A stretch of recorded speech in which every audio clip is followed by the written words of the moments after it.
What is up, party people? I do apologize for the being late. You guys know me. Come on. Go ahead and get this stuff turned on. Da-da-da-da. I'm gonna go ahead and get the hangout out there because what I wanted to do is I kind of wanted to have it. I want to talk about the aspects of the geoengineering stuff that I'm talking about and my issues with it. More importantly, I wanted to really just have you guys understand, the risks of what's going on, and the reason I want to have put people on the panel is or get you guys up on the panel is that you guys have the questions, you guys have the in betweens that most aren't going to hear about, and get set up, be able to talk about it a little easier. So let me get into the chat, see what's up, everyone.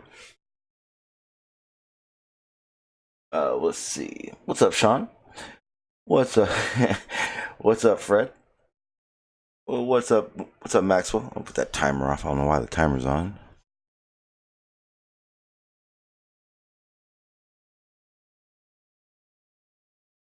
There we go. Hello, Maxwell. How you doing, sir?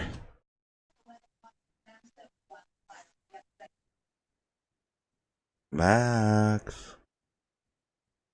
Yeah. There he is. What's up, sir? Not much. Yeah. Just waiting for you to get this show started. It started, man.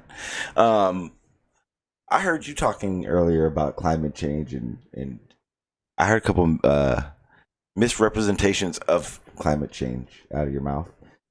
So I'm very happy you're here. I don't know if they're misrepresentations. How do you know that the planet?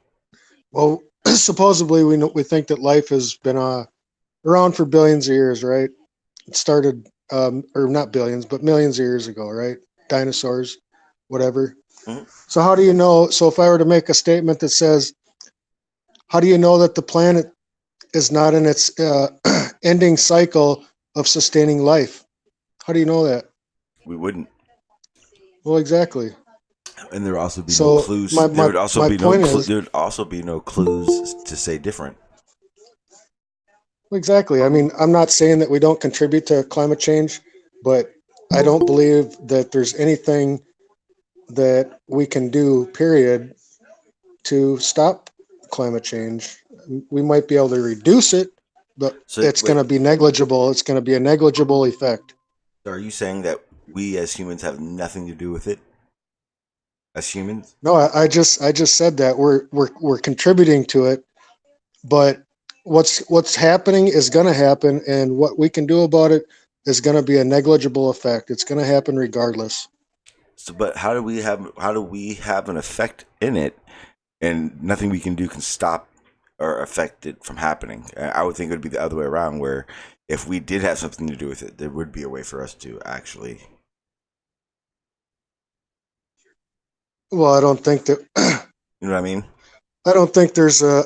I don't think the production of the pollution that we produce is not enough to do anything.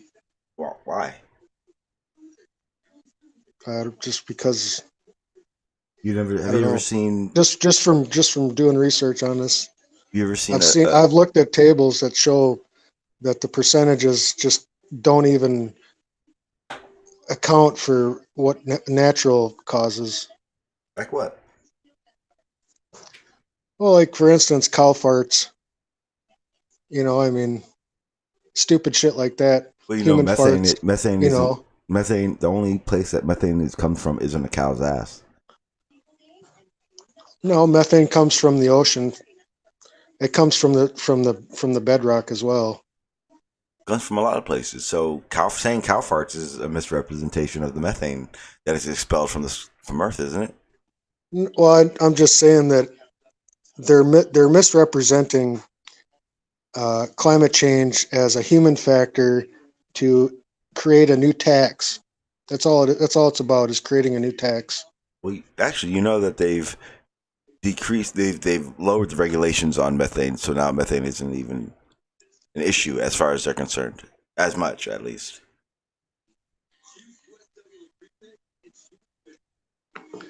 Yeah, I don't know. I just don't think there's anything that's going to ever be able to be done about it, regardless. Okay, well, then what do you think geoengineering does or will do? It'll probably screw shit up. They don't know what they're doing. But I thought that stuff didn't play much of a factor.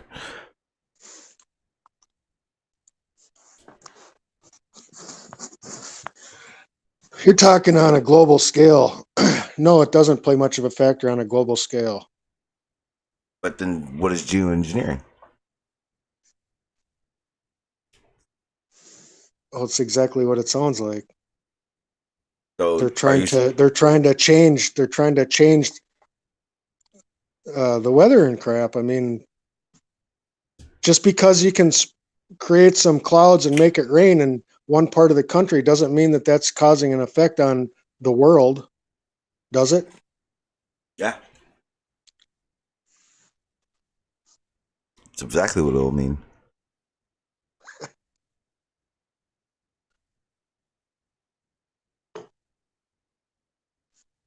Yeah, I don't.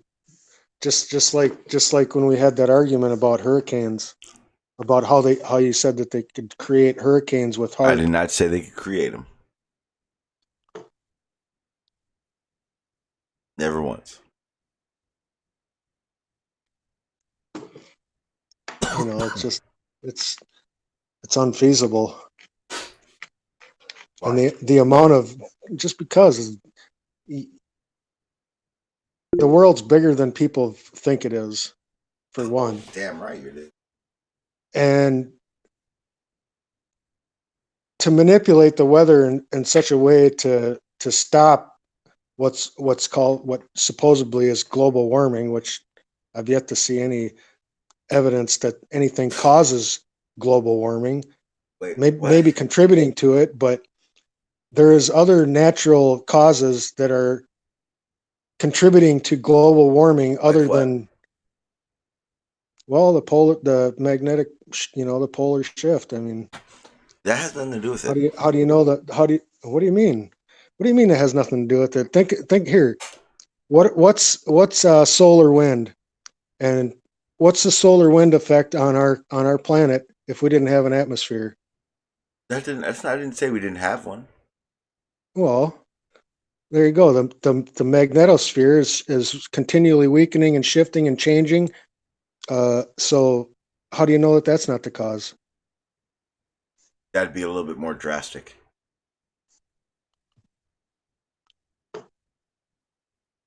We'd have serious situations happening, like volcanoes erupting and blowing into the sky 100 miles and shit. If that were the way it worked, but it doesn't. It literally, the things that are happening on Earth contribute to global warming. We're on Earth and we are contributing to it. I can give you the analogy, my favorite one. Ready? If you don't think I believe you. I'm not saying, I never said we're not contributing. Did I ever say we're not contributing? You said that we don't play a factor.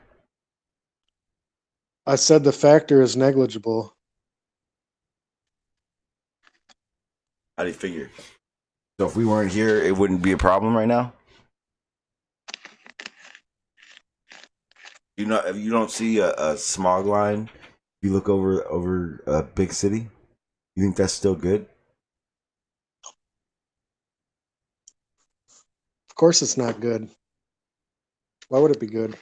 Well, then how is it negligible? So what you're saying is okay, so for one, for people to push this on to the United States and say that the United States has to lead by example. It's the world. Okay, then. What we could do is negligible, because that doesn't mean that other countries are going to follow. No. You said as humans what we're doing is negligible, meaning that whether humans were around or not, global warming would happen. No, you assume that that's what I said. Oh, now I've heard you talk about it. Ain't the first time.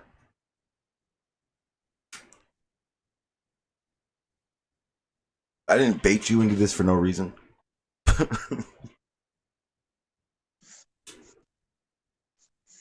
Okay, well, one of the things that they want to do is Solaration Management, which would affect, on a global scale, the climate.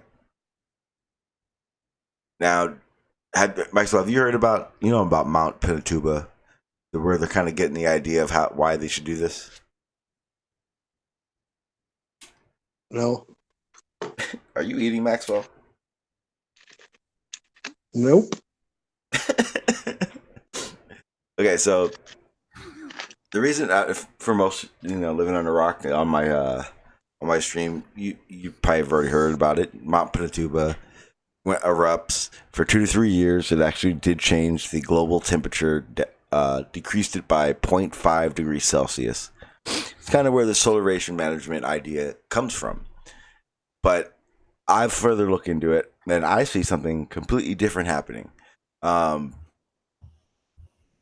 reason for it is that the amount of sulfates that Mount Pinatubo when it erupted and led into the atmosphere, it wasn't the total globe. How you doing, Blue? Hey, pretty good, guys. How are you? Pretty good. Had a late start, but I'm not gonna blame it on anything except for a nap.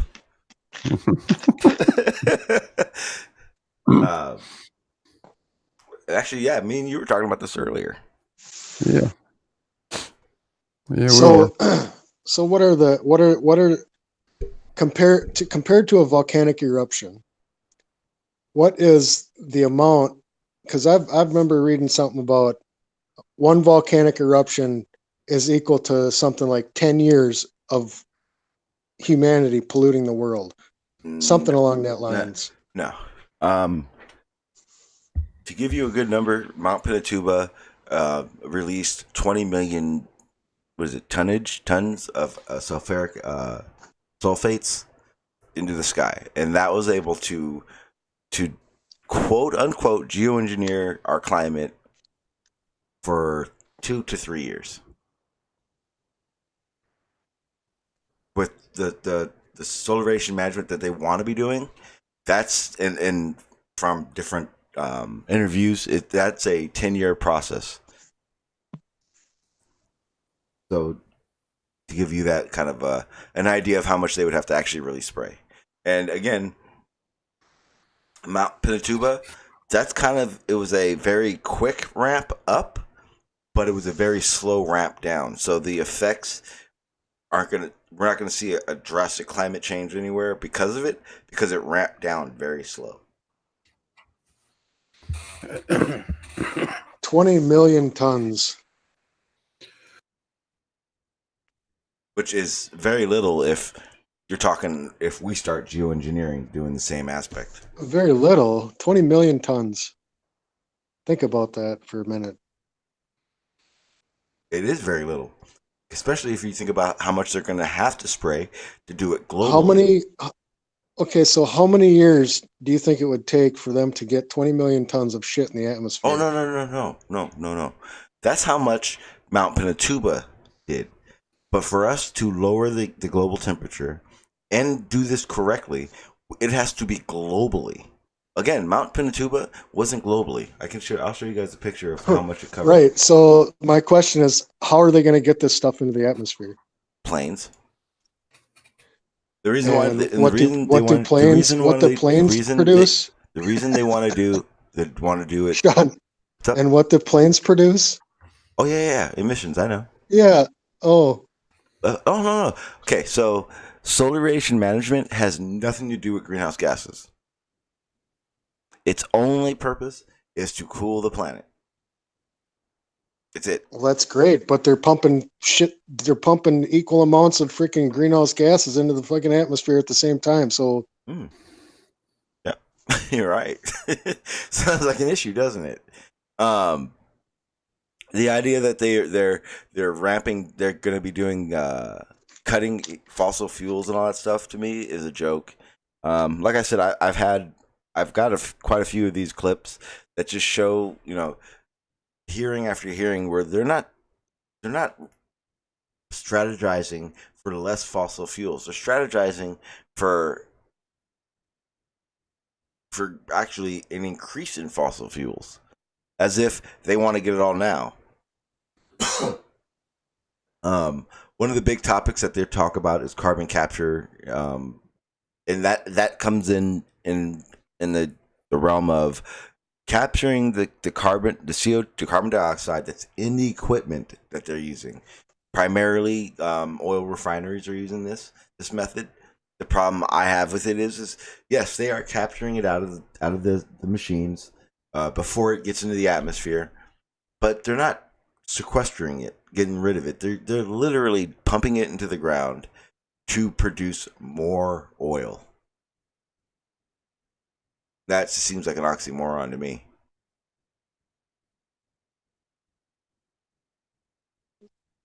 Yeah, I just don't think that there. I don't think there's any way feasible to, other than to quit using fossil fuels altogether, That's not going to happen. to mitigate anything. I mean, it's just. Well, do It's you just see not that happening? feasible. No, I don't. Anybody Well, it'll see happen that? one day. It'll happen one day. Well, it definitely will. We don't. Problem There's, is that 1,000 years? it's not Yeah, that. It's not that exactly. far. It's not that far in the future. What do you mean? A few hundred years, I think, Yeah, at most. I Something mean, like that. and you got to talk about, if we're coming off fossil fuels, like, what's the alternative?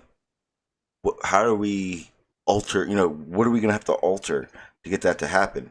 And that's where the serious conversation comes in, because let's face it, I'm guilty. I'm just as fucking guilty. What am I willing to give up for that to actually happen? Is what's going to be asked of everyone, and that's where we're going to see. How much do we really give a fuck? Yeah. Well, it is happening, and it's progressing not as fast as people would like. But if you go back 30 years ago, you could probably count the number of wind turbines on one hand. Yeah. Today, there are tens of thousands of those damn things. Yeah. Actually, Wind farms all over the place. Yeah, I'm in California, and California is actually becoming one of the leaders in wind turbine farms. Yeah, So, yeah. we see them everywhere. Yeah, it's making that's had an impact. And then solar energy, various methods of that, from solar cells. That's one way, but the mirrors and capturing the heat and so forth. That's equally attractive if you've got an area that's not prone to being overcast a lot. Yeah. Depending on the country you're in. Yeah. Yeah, the net result is we've seen a steady decline in this country anyway, in the amount of our in the percentage of our power that's generated by burning fossil fuel compared to alternative energy sources. It's fairly dramatic. But wouldn't you say that the offset of that compared to the increase of crude oil that we're getting now an issue? I'm not sure about the statistics on the crude oil side of it, Sean. I know a lot more about coal than I do about oil. Yeah, and they're cutting down on that for the most part, though. I don't want to say cutting back, because I don't think they're cutting back. I guess what rate would it take for coal to be gone completely? I mean, not gone, but unused. Well, I think it's going to take a lot longer than we can actually hope for. Just going through through it economically. Most of the country is dependent on oil for a lot of different things. It's not just for cars. It's not just for engines of sorts. There's all sorts of applications that we use it for. The use of petroleum in plastics, all sorts of stuff. The more plastics we use, the more we're going to be using oil. Yeah, but that's not producing Well, you still have carbon to emissions. produce it. Well, depending on on which process that you're using for the plastics. Yeah, but the production, the what you use in producing that, like the amount of oil you use to mine a ton of coal is just a very, very tiny percentage. I think in the coal aspect of it, when you're talking oil, it's more of the what it took to extract it, what it took to get it to the table, basically.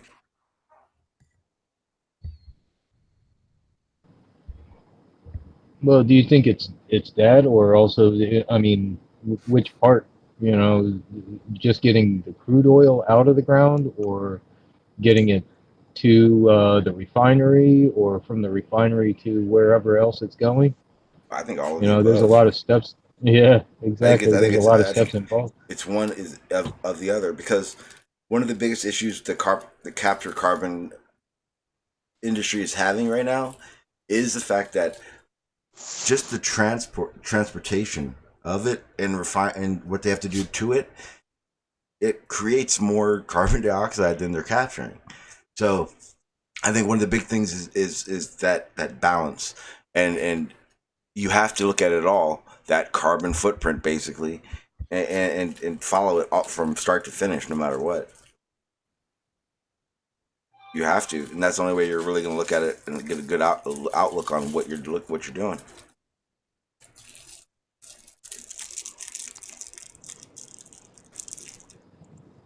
Yeah, I think it's going to be, it's going to take a lot more to completely reduce it, to the point where it is actually negligible. But with the production of it, with the implications of the spills and things like that we have right now, it's pretty insane. Uh, you know, the last spill that we had from the rigs, one of them is still going. It's still going. It hasn't stopped. So, it's not like we're cleaning up our messes. And that's one of the big things I wanted to talk about, because I first of all, I don't think a lot of people realize how much in the aspects of the idea of cleaning up emissions, how big of a deal these spills and leaks and how much just lines of gas they have running along the United States. I've shown the picture before, but I mean, if you saw it, it just looks like a web of pipelines across the United States everywhere. Try to find it real quick. Oh yeah, yeah. Well, not only that, I mean, just with utilities in general, it's amazing the infrastructure that's involved with it. Transportation of different materials, natural gas, petroleum, everything. It's amazing to see the pipelines themselves. Let me try to open. Hang on one sec. There it is.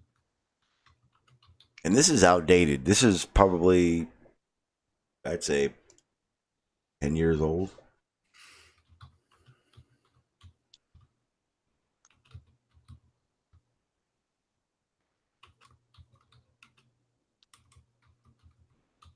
And every one of all the colors you're seeing are all gas lines and pipelines and transportation lines, you name it. But everything you're seeing is gas lines, and whether you like to hear it or not, those gas lines, they leak. They explode. They They fail all the time. We just don't hear about them all the time. Well, that, and you don't hear about them expelling gas either. You know, they do a controlled depressurization and just blast it up into the air. Yeah. In this area right here, handy dandy drawing skills again. Right here, they in Santa Barbara area, they're actually having a problem because they did that. They expelled it, and when it came time to closing it, guess what happened? Couldn't close it. So it was leaking for, I believe, if I remember correctly, I think it was 6 months. It was leaking. She's 6 months. That's Yep. crazy. And that's the thing. I don't see it happen. It being possible to what do you call it? Overcome the offsets of that. How do you do that? Yeah, I'm trying to get the link out there in the chat. There you go. My bad. Yeah. So how do you accommodate, or how do you fix 6 months of emissions that are leaking out of those lines, and then talk about, we need to cut back on emissions. Now, the big question is do we really understand what it would take to cut emissions down to, say, 0 by 2030? Because that means, even that Tesla truck that just came out, even that's like, to make it, they had to use fossil fuels. I don't know. I don't see why they can't find like some vegetation, some kind of vegetation that converts these bad gases or bad emissions into something. You know what I mean? You're and eats it up. You're talking like afforestation, where they basically build right. Yeah. Right, like GMOs. They got all these GMOs. Why don't they create some GMO plant that can freaking do this? They have naturally. They do. They definitely have, and they have a lot of them in the labs right now. The problem is it still would always be too slow to the timeline they've given, at least.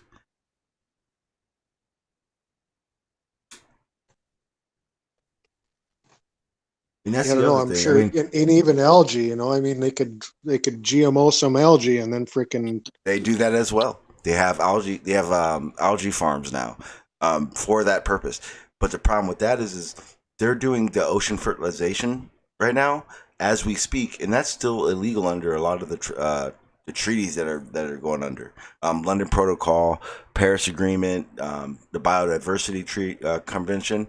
Those all say that anything in the ocean, even studying, is prohibited, and they're doing it. One of the biggest issues with ocean fertilization is that's probably one of the most rapid, most return, I guess. So if you did ocean fertilization, which is your geoengineering, the returns of what you've done happen quickly. So do the downside. The acidification. The acidification of the oceans gets bad. The pH balance, everything. The reason I believe that a lot of these coral reefs are bleaching themselves is because of that geoengineering. Evening all. While there's a little gap, I'm just about to start driving. But Sean, I don't know what the problem is, right? I went and bought these things the other day that I saw on the internet. Absolutely fantastic idea. I've offset my carbon for the next 20 years for me and my family. I've got these little beads that I wear on my wrist. Oh my God, that's a bunch of BS, dude. Oh my goodness. What? Hang on, let me finish, guys, before you jump on me. What they've done is they've solidified all of the carbon, right, that me and my family would emit for the next 20 years. I only paid $300 for these things, right? I've got them on my wrist now. Everyone knows such a good environmental person that Toadie is. I've been out tonight. I've been at a really big black tie event. So I'm all dressed up, very posh at the moment. Everyone's commented about it. They're all going to the same website. They're all going to go and buy these fantastic things. And then we can all feel good about ourselves because we've done what we need to do, right? For just 300 quid. Fantastic. Hey, Tony. Go watch Tony. Thunderfoot. I can't see anything wrong with it. It sounds like it's a great idea, right? Have you Tony. seen the speeds? Have you seen these things? I mean, they actually solidify the carbon that me and my family are pushing out, and they've actually gone more than I've created because I've gone 20 years forward in time. It's Yeah, just Tony, have you brilliant. seen the video? Have you seen the video that debunks those beads? You're joking. There's Yeah, a flaw to it. I think it's on Pornhub. Thunderfoot. Whoa!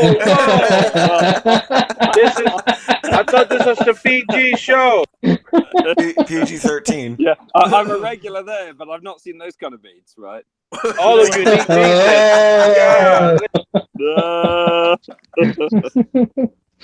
Tony, I don't believe you're in a black tie right now. You're gonna have to prove it. Shunji, by the way, your stream is not showing on anything on the screen. Oh, look at that. Oh, okay. Look at that. Thank you, sir. Right? And I don't know. Here's the actual tie that I've taken off. But look, can you see that I've got my tux on? Look, see?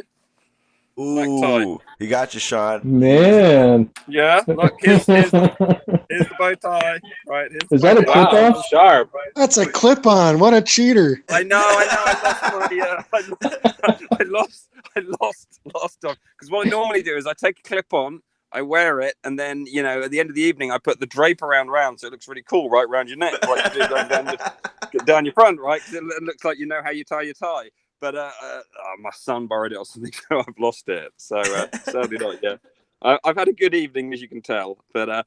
I didn't actually buy these beads because they looked a little bit suspicious. They looked a little bit too good to be true.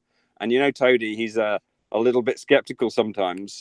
So I did a bit of poking around. And of course, it's a nonsense, isn't it? Right. But they are selling these things, right? They are genuinely selling them in the way that I explain them. They're, how could you possibly offset all that for 300 quid anyway? Right. It's a ridiculous nonsense because those emissions, right? How can you actually put that kind of value in the emissions? Right. Well, they certainly not 300. Well, they definitely put value in emissions, though. That's a fun part about it. They are. They've got a trading market in emissions, haven't they? That's the point. They trade. People trade and offset emissions. So the point is they put a physical value on it, but I don't see how they can literally take 20 years of output and then actually turn that into a physical product. It seems very, very wasteful. Can you make beads out of cow farts? Out of what? Well, out of methane. Out of methane? No, I don't think you can. Can you? I don't know. Can you? It's an interesting question. Can you turn methane into? You're welcome. We must turn to the laboratory. Pornhub. Whoa! Again. Demonetized. Oh well, it's worth it. Yeah. Hey, Sean. By the way, thank you for letting me have a piece of the Man of God last night. Oh, that was epic. I watched one stream of you and him, and I went, "That's effed up." Because he'd say something in the chat, and he'd go off the wall, and I was like, "Damn, you know what?" Yeah, he won't address me. Yeah, I was like, "There you go, man. You get the opportunity." And I made it clear again. And I was talking earlier to a few people, and if Mind of God shows up, we're not doing the same thing. Because I realized last night we had a really good stream going, just BSing. And we weren't even talking, that thing. And he demanded we talk flat earth. He was like, "Can we do this now?" And it was like, whatever. Luckily, we had gone, 3.5 hours of not talking about it. So it didn't bother me. But he was bored, I guess. He wanted a piece of anybody else. But anyway, what do I know? I guess I'm a Satanist. I don't know, the whole flat earth thing. I mean, you've seen that Ranty's come back, right? Which is a turn up for the boat, today. Oh, he did? And no, he goes away, he crawls away, he goes, "I'm leaving forever, the world hates me, I'm going to go and lick my wounds, I'm going to go into a little cave and you'll never see me again." Gets short of money, 2 months later he's back, he's on the super chats again. It's odd. It's a game. Love me, miss me, I'm back. Yeah, well, he proved the globe again. I mean, that's all he's good for, I get at this point, right? And that guy Brian, the one who's got the dodgy maths always, and he's not even actually worth talking to, Brian. It's not even worth trying to debunk him because he's, the Irish guy, right? You can never understand what he says, and he's the guy that's always going about analemas and he was talking about there's no penguins past 81 degrees south this evening or some rubbish like that. I was actually dropping off to sleep on the train listening to it. but which is quite nice because his voice is quite calming and it puts me to sleep. So at least it has a good effect. And he is, I mean, he's insane, of course, but he's saying, oh, Ranty you and Sleeping Warrior in 10 years' time, when the big science change happens, you're going to be the heroes. You're going to be the great guys that like the Einsteins, right? It was nonsense. I know. Ranty's going to be an Einstein. Yep. You heard it here first. You find Brian's voice soothing somehow? I listen to him and I'm on pins and needles. I'm scared to death he's going to actually say something that I can understand. Well, that's it. I mean, it's really hard to understand it. But that Irish brogue, it's not quite as nice as Pete Shea's Irish brogue. But that Irish voice is it's very boring. It's very good. I don't mind Pete Shea's brogue. I mind how he uses it, but as far as listening to Pete, his is more of a gentle Irish brogue, isn't it? Whereas Brian's is more of that Belfastian kind of, I'm going to knife you with a Stanley knife kind of, and I can't do the accent. But Pete Shea's got the sing song going on. He has, yeah. I was listening to that to Brian this afternoon a little while, and I think I finally figured out what he was up to. He was trying to use somehow or the other every whole number between 0 and 1 million, and I think he got there. The amount of which way was he going? I mean, the stuff he was saying. Did you hear the bit about the planes are flying? Planes don't have lights on them apparently, right. And they're flying past the 81 parallel. So there's planes with no lights flying past the 81 parallel. That's where the dome is, and it's only 31,000 feet up, something like that. And these planes are just hitting this dome because they're flying into this blackness beyond 81 degrees. Yeah, because he doesn't believe 90 degrees even exists. So they're flying beyond 81 degrees. They're planes. Bam. They've got no lights on, by the way. They fly in the dark and they just hit the dome. And that's it. That's why all these planes disappear. I mean, it's obvious, Blue. Oh, yeah. They're going down left and right every friggin' day. Hundreds of them. Yeah. Somebody ought to call the news media. FAA, maybe.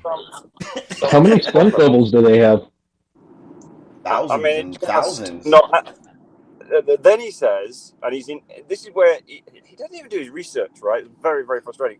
Then he says Amundsen's hut or whatever it is, there's a hut there, right? He goes, well, that's not at the North Pole, which I believe it isn't. I don't think he's wrong about that bit. But then he says, they call this thing the ceremonial North Pole, which they do. But no one's ever apparently been to the actual North Pole, which is rubbish because we actually analysed, I seem to remember, on Jose's one time, that trip where it was Hawaii or someone, those phone people actually went there. I'm definitely sure other people have been there. I'm sure I've seen a video of a watchmaker who went there as well. They go there every friggin' year. They got tours that go there every year, every season. Right? So, I mean, it's just a nonsense that nobody's been there, right? Oh, and that, of course, they can't identify where it is as well. Because there is no true south, because, of course, there is only a true north, on the flat earth, yeah? Yeah, right. The monopole north. Yeah, that's right. That's it. Show me a monopole magnet.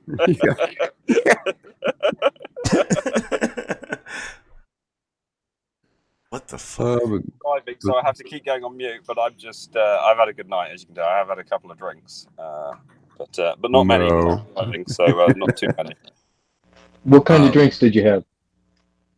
We had a nice Sauvignon Blanc, and then there was a Merlot, so I did a bit of mixing, and I had a gin and tonic before that, and then I had some champagne before that. So yeah, it was a good day. So like our firm does an annual thing, yeah. Where all the great and the good go, and so Tony was there tonight, enjoying good company, and and then enjoying Ranty's show on the way back, putting himself to sleep on the train, and then now I'm driving home. It's quite late here, by the way. It's like 1 o'clock, so it's pretty late. Everywhere's closed down.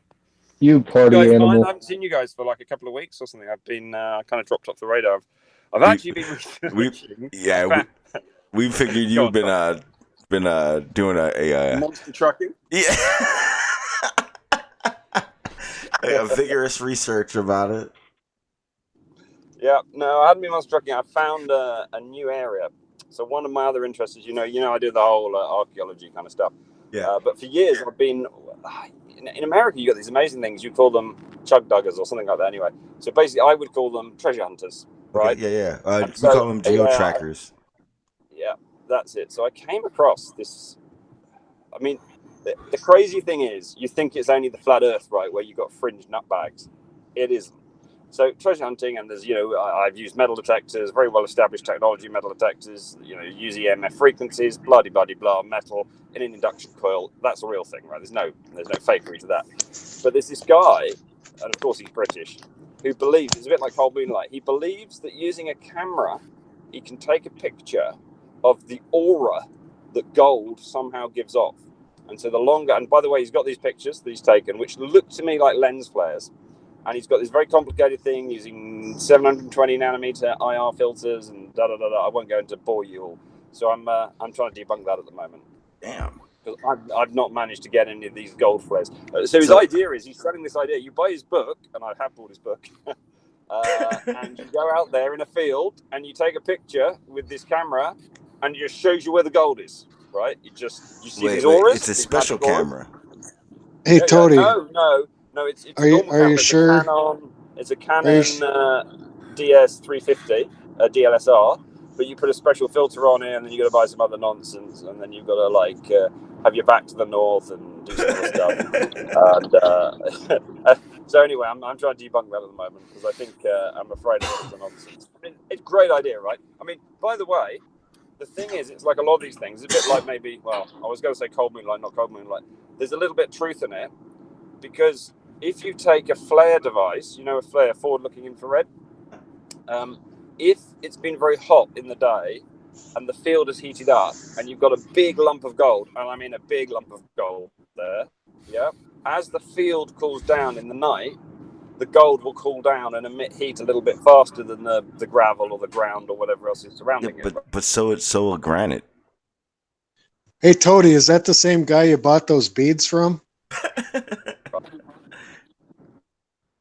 Yeah, exactly. So they're looking at it at the moment. But I'll be back from time to time. I'll be checking in here and lightening the mood. God, I have had too much to drink, haven't I? Mood. But don't be a stranger, because we still. Anyway, nice to see you. I have a whole side of I'm not doing Flat Earth anymore. I've kind of. I'm done now. I'm done now, Sean, with Flat Earth. I'm not going there anymore. I said I'd get it for Christmas. Perfect. Yep, I've lost my passion for the flatty stuff. What we want to do is corrupt Tody. Oh, well, that's fine. That's what we want to do. Good, right? Yeah, I'm done. I'm over it too. As far as I'm concerned, if I can get a stream not talking about it, it's a good stream. Yeah, and sometimes it pops up, but that's fine. Right? That's fine, but I'm not doing topics on it anymore. I don't put it in my titles anymore. Oh, right, that's great. Right. So I'll definitely come in. I'll definitely drop by, because as I say, I've kind of lost the passion for it. Like a lot of us, I've spent a while on it, and talking to normal people, it's just, it is just not, and as I say, actually, for everyone else who wasn't there, Jose said he's going to air the after show, but from the stream. But I got into it with Travis again, and didn't really get into it with him, but I had a conversation where I laid it out to him. I said, Travis, he asked me about the scientific method and the theory, and I said, Travis, straight up to him, I said, you should know this by now. And we got into it, and it got to the point where it's very clear. It's like, if you're asking these basic rudimentary questions, I don't have time anymore. I'm trying to understand stuff myself. And luckily I have the people here that will help me. I don't have time to start over every day. I just don't have it. I don't have the time anymore. I don't have the patience. And I still think the whole being respectful thing is number one, but I don't have time anymore. I really don't. I don't. As far as I'm concerned, Flat Earth is a joke. Flat Earth is a way of saying I don't understand, and I may or may not be interested in understanding it. If you're interested in understanding it and really figuring out how things work, then more power to you. Do what you got to do. Come around. I'll help you. I'll even put shows on for it. But the thing is if you're asking me at this point, what are the effects of gravity? what is a scientific theory versus a theory? Then what is inferior miraging? Then we don't need to talk anymore. Yeah, I mean, I think we've done those to death. I think what would be great is if someone turned up with a load of, I don't know, actual evidence or experiments, might even, or something like that they've done. And of course that would be interesting, wouldn't it? Where someone's actually done, you should have been gone and done something. But I do agree with you. We've gone around these enough. It's like the moon landings and the other bits that we've spoken about at length. And I think there's other topics that are probably more pertinent, absolutely, that we can talk about as a group and enjoy talking about, right? That don't happen to be about the bloody shape of the earth, and are kind of more about maybe real things, social things, and other changes. And I think they're really interesting topics to talk about, right? Yeah, and probably through the flat earth, we've got a group that can then talk about those topics. Yeah, well, yeah. Like I said, I don't regret ever being a flat earther. I don't regret talking about it. It's just we've beaten it down so bad, and it's not as if the conversations we're having are progressing because of flat earth progression. It's literally just a stalemate because they ask questions and then they re-ask the same questions. We literally, I could do a montage of all my streams that had to do with flat earth and it just sounded like loops.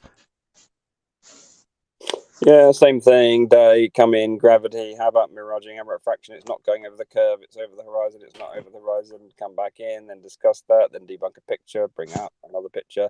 Oh yeah, look, there's some funny phenomenon going on in this picture. Oh, it could be this. And I think you're right. You lose the. After you talk the same topic a few times, it does become a little bit boring. Yeah. Yeah. Well, it wouldn't be that. There's a lot of other channels addressing it as well. So maybe it's nice to do something a little bit different. Sorry, Sean, I cut over. Yeah. Oh, no problem. It wouldn't be that bad, except for the fact that you have to go over the same exact thing every day. Yeah. You start from the beginning all over again. It's like Groundhog Day, except worse. Yeah, exactly. Yeah, I agree, and I think it's how patient can one be to go over the same topic. It's just a waste of, we haven't got that many years on the earth, and to discuss the same thing multiple times, because it doesn't really tend to go anywhere either, does it? You know what I mean? There isn't. And I'm looking in the chat, and it goes both ways. Okay, put it this way, Manny, because Manny's in the chat complaining and whining. It goes like this. Not only have we answered your simple questions over and over again and started over every day, but we've heard your reasonings. We don't need to hear the same reasonings anymore. We're ready to hear new stuff. And until we start hearing new stuff, what's the point? What's the point of having the same conversation?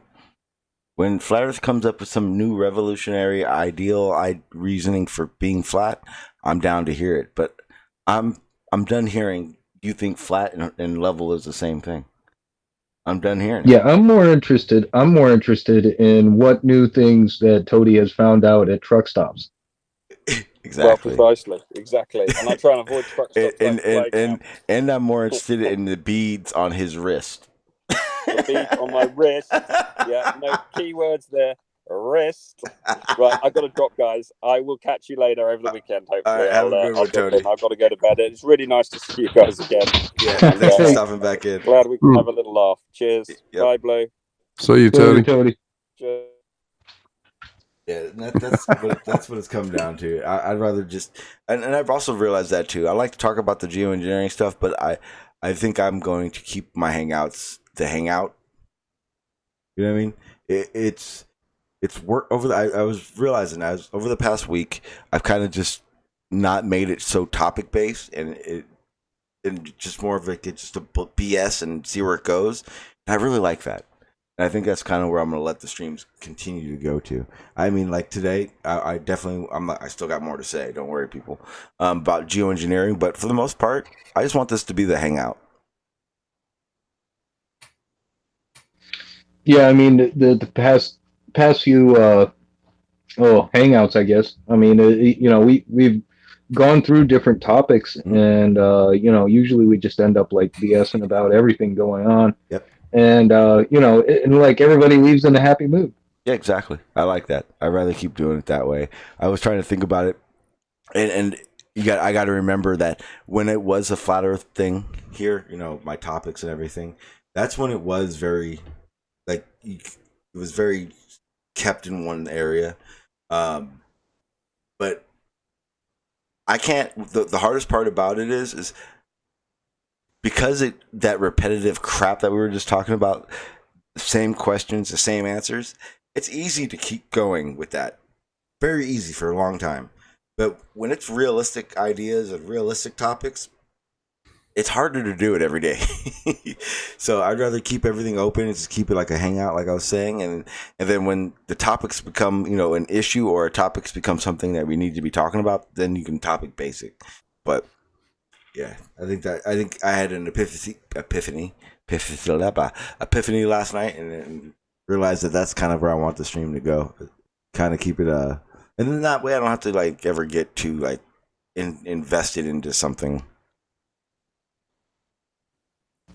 Oh, I just remembered when we were going over the expelling of the natural gas and stuff like that. Mm-hmm. I remember we went through training for natural gas and stuff, and they had a guy come in and show us them like expelling the gas. And one of the questions I had was, what does that do to the atmosphere? And he's like, we don't like to talk about that. And I was like, what? That's insane.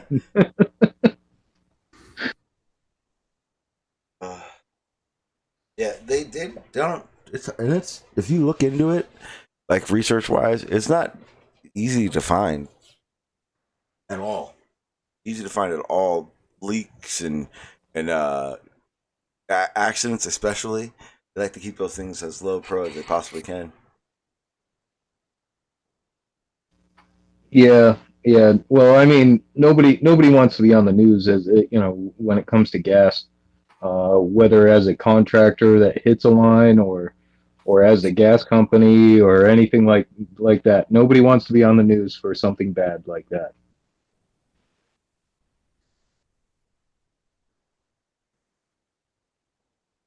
I'm trying to link in the chat. I don't know what the hell you're ranting about in there, Manny. I'm not reading it all. That's the other reason I started live streaming. I hated typing and I hate reading. Oh, so what I was saying about the geoengineering stuff. Have anybody ever heard of?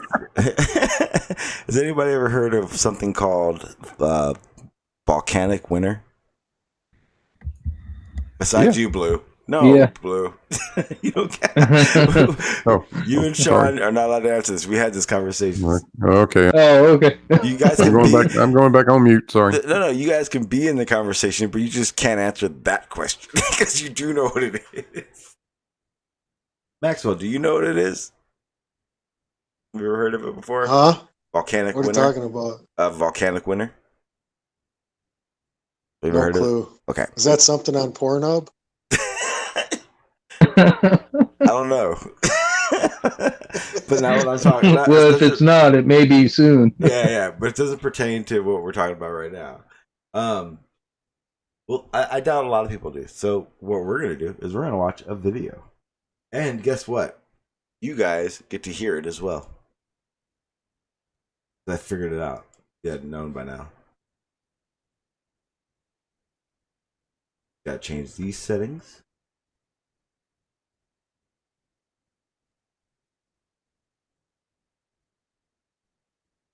All right, here we go. Animals and human beings. Others argue that the climatic effects of the eruption were too weak and brief to impact early human populations to the degree proposed. This, combined with the abrupt occurrence of most human differentiations in that same period, is a probable case of bottleneck linked to volcanic winters. See Toba catastrophe theory. On average, super-minus eruptions with total eruptive masses of at least 1,015 kilograms, Toba eruptive mass equals 6.9 times 1,015 kilograms, occur every 1 million years. However, archaeologists who in 2013 found a microscopic layer of glassy volcanic ash in sediments of Lake Malawi, and definitively linked the ash to the 75,000-year-old Toba supereruption, went on to note a complete absence of the change in fossil type close to the ash layer that would be expected following a severe volcanic winter. This result led the archaeologists to conclude that the largest known volcanic eruption in the history of the human species did not significantly alter the climate of East Africa. The causes of the population bottleneck: a sharp decrease in a species population, immediately followed by a period of great genetic divergence. Differentiation among survivors is attributed to volcanic winters by some researchers. Such events may diminish populations to levels low enough for evolutionary changes, which occur much faster in small populations, to produce rapid population differentiation. With the TOBA bottleneck, many species show massive effects of narrowing of their gene pool, and TOBA reduced the human population to between 15,000 and 40,000 or even fewer.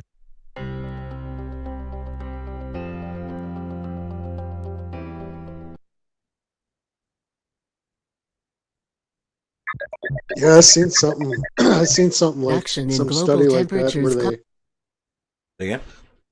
I seen some study where some geological study where they've found some layer of ash like way deep. Okay, so basically, because I realized it just now, I hate those robot talking things, but basically, what a volcanic winter is the same idea as a nuclear winter. Basically, when it becomes there's a layer of sulfates or particles that block out the sun's UV rays and traps everything inside. It basically we would basically have an ice age instantly, if Yellowstone were to say erupt. Those who don't know, Yellowstone live under a rock. You guys know, it's the big one.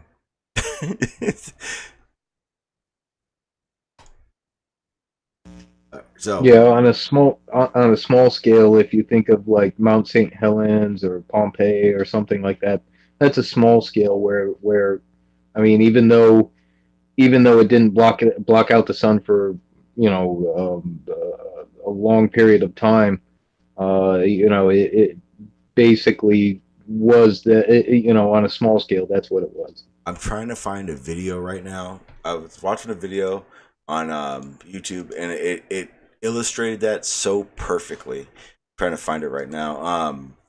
Because what it does is it shows the scale of different volcanic eruptions, and when you see that, it's just like it's eye opening. Trying to find it right.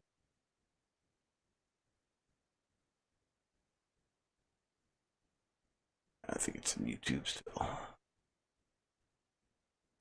Still trying to find. I think it's somewhere.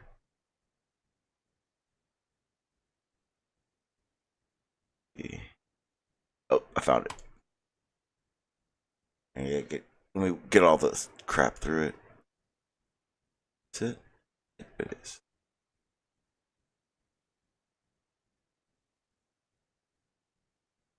All right, let me get. Yeah, this. that's bad news. Planes won't even fly in that shit. Like they have to wait. They have to wait a certain period for that shit to get out of the air. Otherwise, it tears up freaking turbines. Well, just think if it does that to turbines, what else does it do? What does it do to you while you're trying to breathe it in? We'll listen to this for a second. Or it's not even. You don't even listen, but it's just the different. What we're looking at now is different. The different eruptions and the magnitude of them.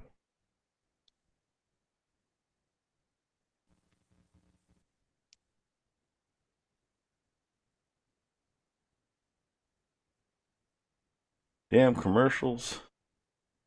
You know what the worst part is? It's not even a commercial. Buy this game, but only if you go through Sean G's channel. That wasn't even commercials. The guy actually recorded that onto it.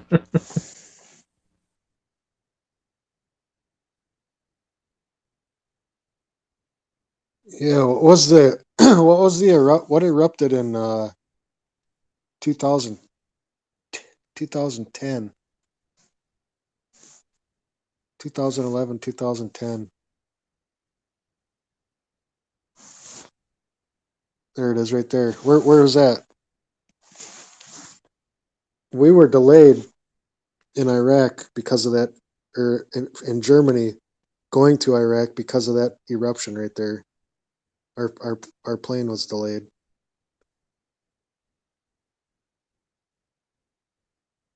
Yes, it even says affected the travel of over 10 million passengers.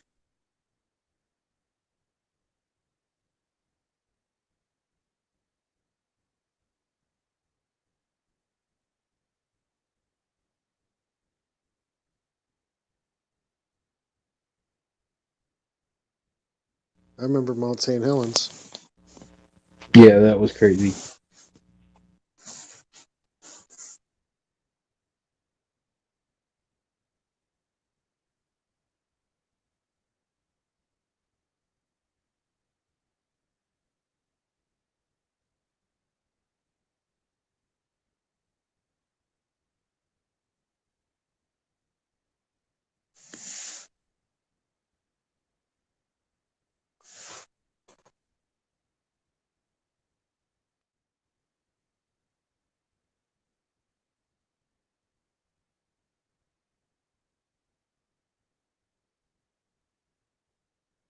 Something. So it's not the gray one, but the one right next to it that we had just before where my cursor is. That one is like that was Mount Pinatubo. That was the one that changed the climate for about 2 to 3 years, lowered the global temperature 0.5 degrees. I just wanted to show it just as in comparison to size. Sean had said something up earlier about Mount St. Helen. Hang on, we'll get to it. Where is it? Jose in. What's up, Jose? What's up? Trying to find Mount It St. was Helen. about 2 after or 2 before. Yeah. Okay. I got a quick question. Is this about extra body parts today or not? Only yours. Okay, thank you. Then I can stay. Yes. I feel welcome. Yep. So Mount St. Helen is this big, this one, and I'm only bringing it up because we've talked about Mount St. Helen before on the stream, so it's kind of a reference of size. And then Mount Pinatubo, the one that actually did change, which is this. Okay, so it's the only one. This is the one, last one right here. Now, continue to watch it because I want you. The reason I'm doing this is because where this volcano changed it for 2 to 3 years. I want you to see what basically Solaration Management would it then have to do in the magnitude of sulfates.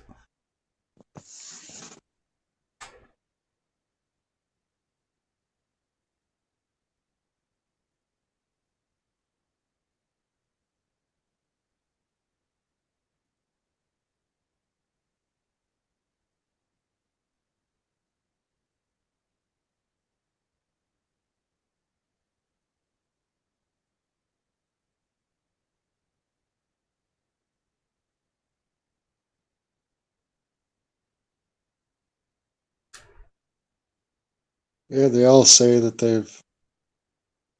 they don't say what the Nova Erupta eruption, what the amount of temperature decrease was. A few of them do, because not all of them did. For instance, Yeah, but they're all pretty equal, and oh no, they're not. So except for that Krakow, whatever the hell it is. Krakatoa. Yeah. Well, that would be this one. This one was the loudest explosion ever on That one's record. damn near double. It's almost double Oh, all the other ones. Oh, you ain't seen shit yet, Maxwell. Check this out. That's But they say that Hey, they bro. still say that it only fell by 3 degrees. So how can that, Do you have any idea how huge that is? Yeah, 3 degree. We're talking about a 3 degrees 0.5 C. at Pinatubo. Yeah, a 3 degree C change in global temperature is devastating. Not only Well, I know, not but only the that, other ones, but the other ones say that they're 3 degrees and 5 degrees, but here this Krakatoa eruption was almost twice as big as the other ones. It was a single event as well. And also 40 meter high tsunamis. I mean, that's absolutely insane. And this is one of the ones I wanted to look at. Tambora, whatever. I don't know what the hell. Tambora eruption. This is the one that I wanted to look at because this was one of the biggest ones on record. This has happened in 1815. it basically was known as the year without a summer. So basically, this one completely took the summer off, like everywhere. I got a quick question. How did they determine back in the day, in the 1800s, what the intensity and these measurements of these volcanoes? For instance, Because I know today we got the technology, to measure that pretty accurate, but back in the day it was tougher, eh? Yeah, so like for instance, this one here, Mount Vesuvius. Vesuvius. That's Vesuvius. Yeah, damn. That one I want happened to kill Pompeii. That's the one that happened in 79 AD. They're not going to have an exact data like records. I mean, they'd actually have pretty good ones. As to the plume height, I guess it would be more just in the size of it and its intensity that we know it had would give them have a good idea of it. Not to mention the ash and the debris that blasts out of these things. We find them miles and miles away, and we know what it would take to do that. Yeah, that's exactly what it is. It's they measured the ash, the distance of the ash and stuff like that.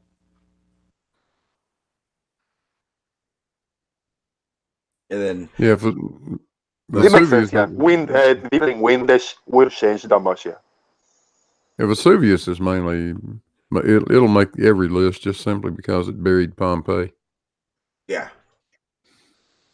And Herculaneum. And now, where we're at now with the one that says the year without a winter, this one isn't even the biggest one. Mm-mm.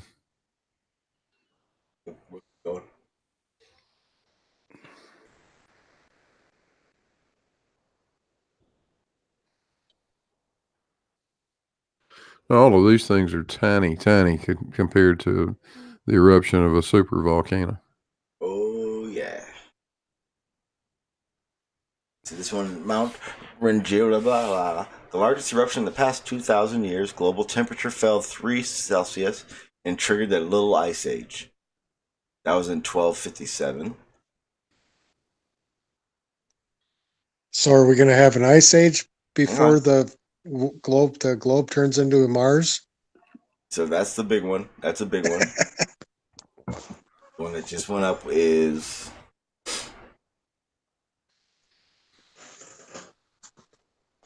So this is a mega colossus. This is like an ancient one. This was like, I don't see that, like something like this. I think they could see the remnants of, but they'll never truly know the magnitude of it. But still, it's not the important one I want you guys to see. This one is right here. Yellowstone super eruption. Now, this one is serious. Are you going to show one from La La Land? Yeah, well, I can tell you right now, the Yellowstone eruption is La La Land because I don't think anyone could really understand the magnitude of that.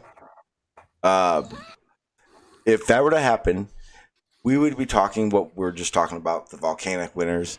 We'd be talking true climate change because those eruptions, those ash clouds, those sulfate clouds, those would actually be a global scale. Those would cover the globe.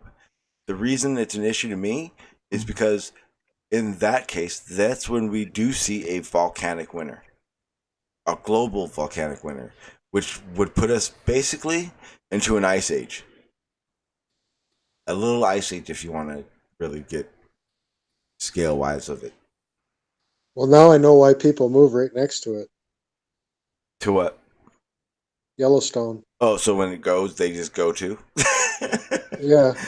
So you don't have to suffer. I mean, if it's going to kill off all the vegetation and all the animals, 2/3. how the hell are you going to heat or eat anything or heat anything? If Yellowstone erupts, it's been predicted. If Yellowstone erupts, 2/3 of the United States will instantly be under volcanic winter. Just the ash clouds, everything would just instantly be 2/3 of the United States. There'd be a 1/3 of the United States that would instantly be dead. That'd basically be everyone that's around that area. Luckily, I'm in that yellow zone where it's like, you're too close, but you're not that close. So I feel okay. But just understand, if Yellowstone went up, we'd be in a bad spot. And to bring it full circle, Solaration Management is there's the difference.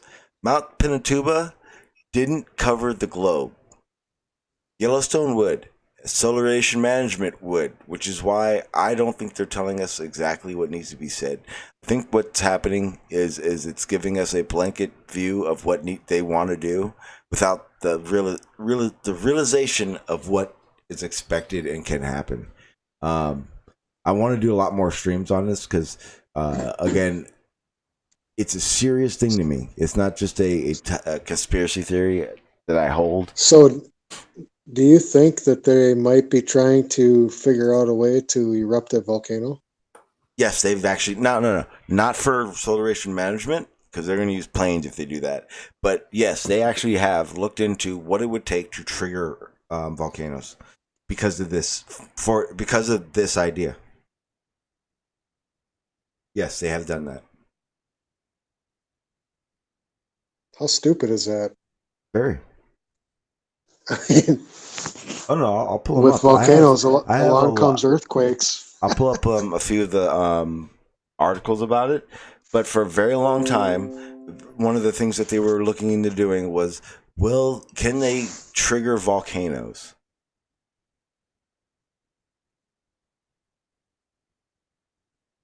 Yeah, well, look when they freaking detonated the first nuclear bomb. They didn't know if the reaction would stop. They thought that it might keep. One possibility was that the reaction would keep going and not never end. All right. Well, I'm showing it on. I'm gonna share it through here. Yeah, I'll show you guys right now. This is just one article that I just randomly found in my bookmarks. We're gonna share a link really quick, Sean. This is Flatter Talks. Arwin talk about volcanoes. This is over a year ago, so here you can learn everything about volcanoes from the mouth of Arwin. So right here, real quick, it's scientists create artificial volcano for climate change experiments. That's what they were going to do for a long time, or not what they were going to do. That's what they just wanted to know if they could do. Here I got more. Here's a good one. Can humans force a volcanic eruption? Like seriously. I know exactly how to do it. How's that? All you got to do is send Travis and let him talk to the volcano for about 10 minutes. 100% true, Blue. That is a fact. I've done it in school. I've done it in school, just using baking soda. Just pour a lot of baking soda into it. Yeah. So I wonder if all the I created one for a science project. I wonder if all the like oil wells and all the crap that they're getting out of the ground, fossil fuels, if that has reduced the volcanic eruption time span, because they're basically relieving the pressures within the crust, right? I don't think I think a volcano like Yosemite may be able to do that, but I don't think on a regular sized volcanoes carry enough pressure to really relieve pressure off like that. That makes sense. You know what I mean? Honestly, again, it's that pesky word, that scale. I think a regular volcano just doesn't do it. No, and some volcanoes they erupt all the time. Some are underwater. And some are continually hot, just venting.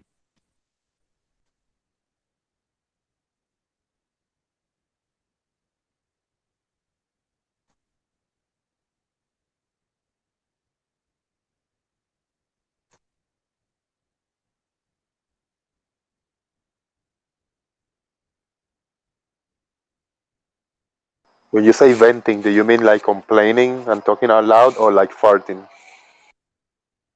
Probably a little bit of both. Oh, why am I have to go through this all the time?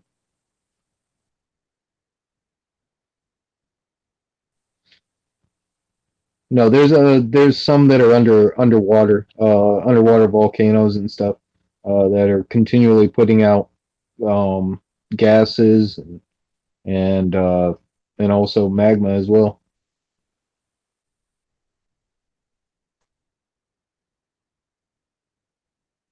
Shout out to all my friends in the YouTube chat. Welcome to La La Land.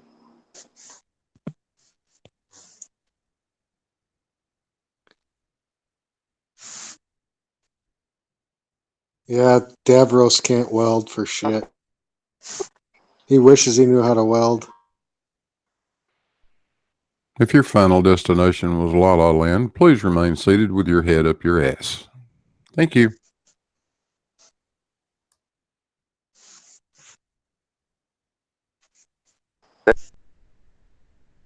I think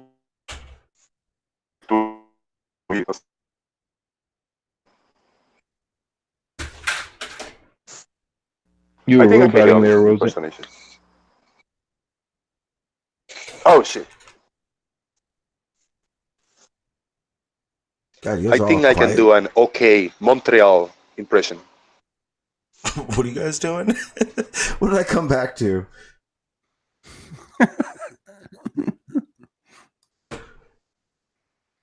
The best We're Montreal, talking about La La Land, baby. the best Montreal impressions. Oh, jeez. Wait for it. There'll be a Montreal soundboard sooner or later.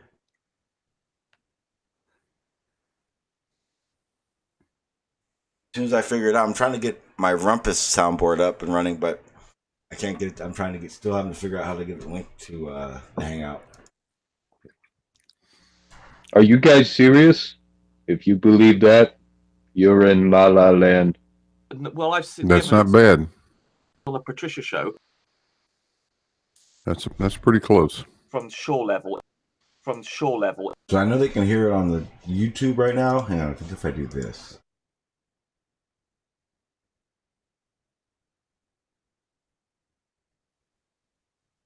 Let me ask you something. So if you can avoid that, that's where. I mean, we've observed the standard refraction. The standard refraction. Much better answer. Well, I've seen the evidence. That would probably be sufficient on the Patricia show. Some good Mirage pictures there. Floaty land effect. Right. So here is yes.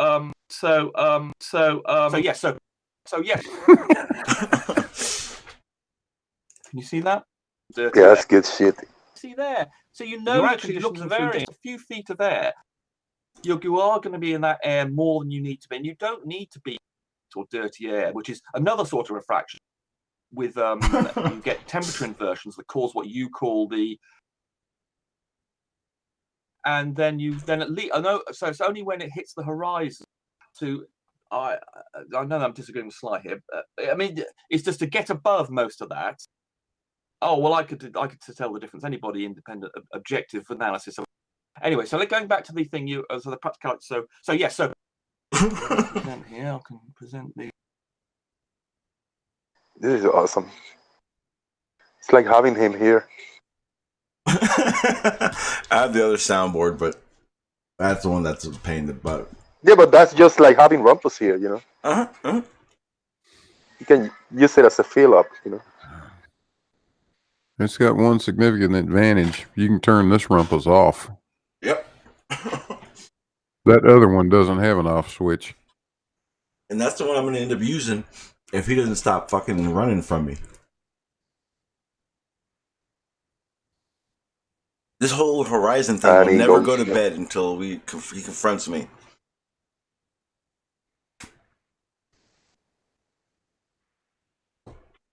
That's how I feel about it.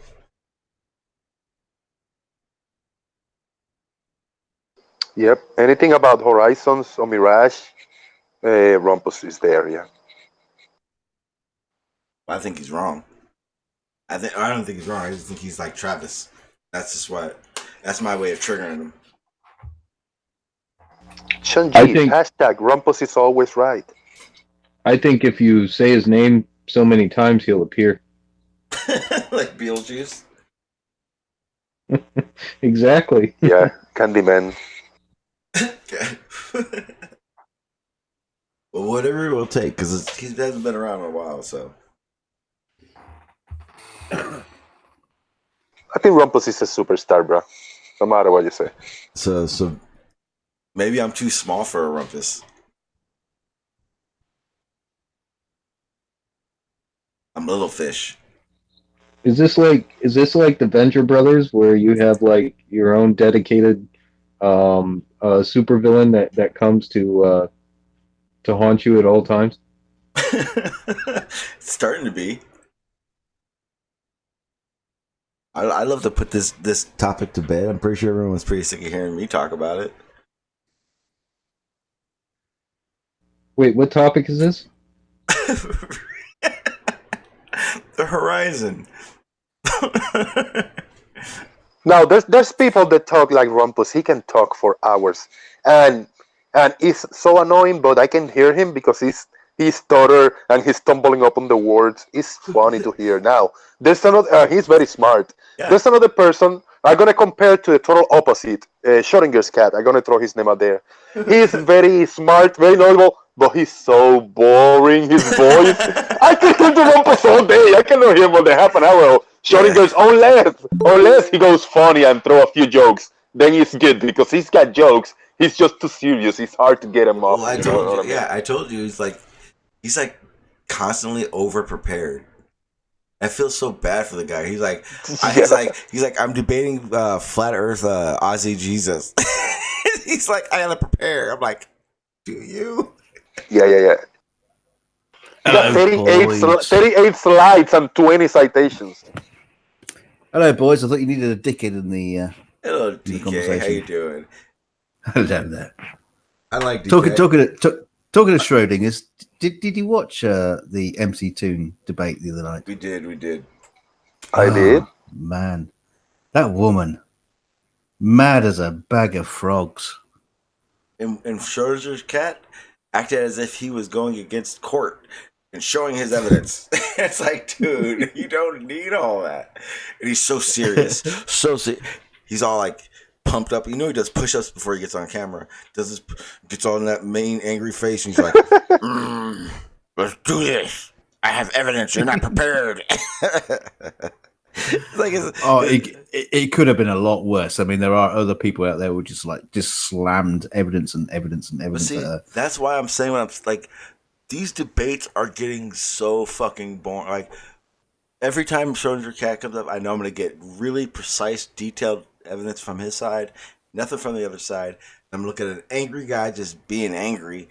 And realistically, all I'm waiting for is to blow up some firecrackers behind his wife's back again, because that shit is funny. That's the only time Schrodinger's cat. No, I'm telling you right now, it's the only time he has a smile on his face. Amen. Yeah. Hey, did you see what's right next to where he was blowing up those firecrackers? Little meter. Yeah, his fucking gas meter. His gas. Yeah, I remember that. I have it on film. I have it recorded. It's the greatest. It literally is the only time I've ever seen Schrodinger's cat smiling. I was waiting for a big boom.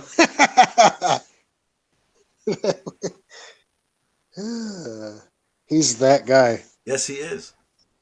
And that's why he needs to be that guy, not the serious, let's debate. Like, and he's serious. Like, I want to debate people. Who are you going to debate? And what are they bringing to the table? Find, like, someone who will bring some shit to the table. Then you can be all serious and try to intimidate him over a fucking... Like, that was the best part. Like, he's trying to intimidate it, and he's going against Madeline, who's, like, the chipperest person on earth.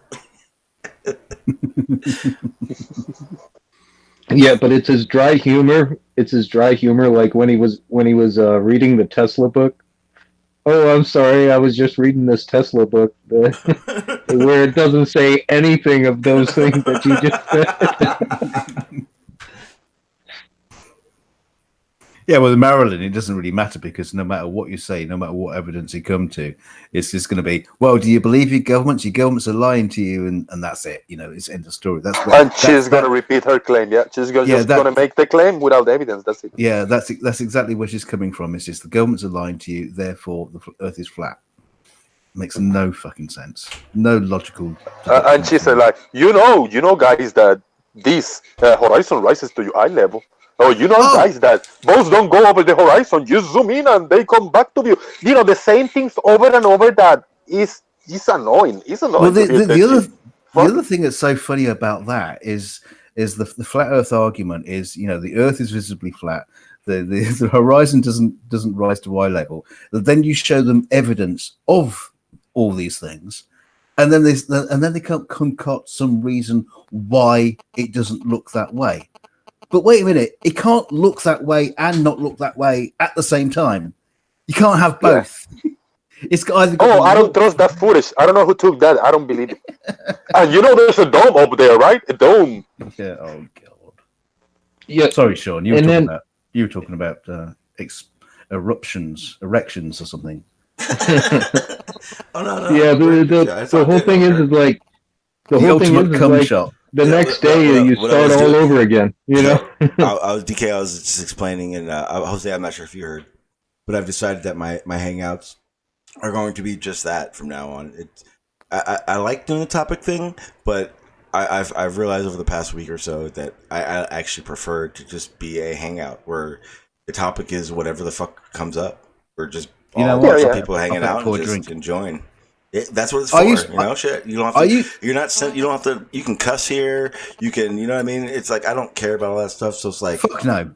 So that's what I'm planning on doing. Like today, I did Atlantis. But we talked maybe half an hour about Atlantis after my video, and then it was a bunch of other shit. That we talk about Venice, Italy, and then we talk about dinosaurs for an hour and a half. Mm-hmm. So I'm gonna do that. It's gonna be a topic. I'm gonna throw a topic in my daily boom, your daily boom, and then open panel. You know. So if you want to talk about the subject, I will appreciate that. As long as it doesn't go all the way in flat Earth, you know, I will appreciate any random topics. You know. So to keep it diverse, you know.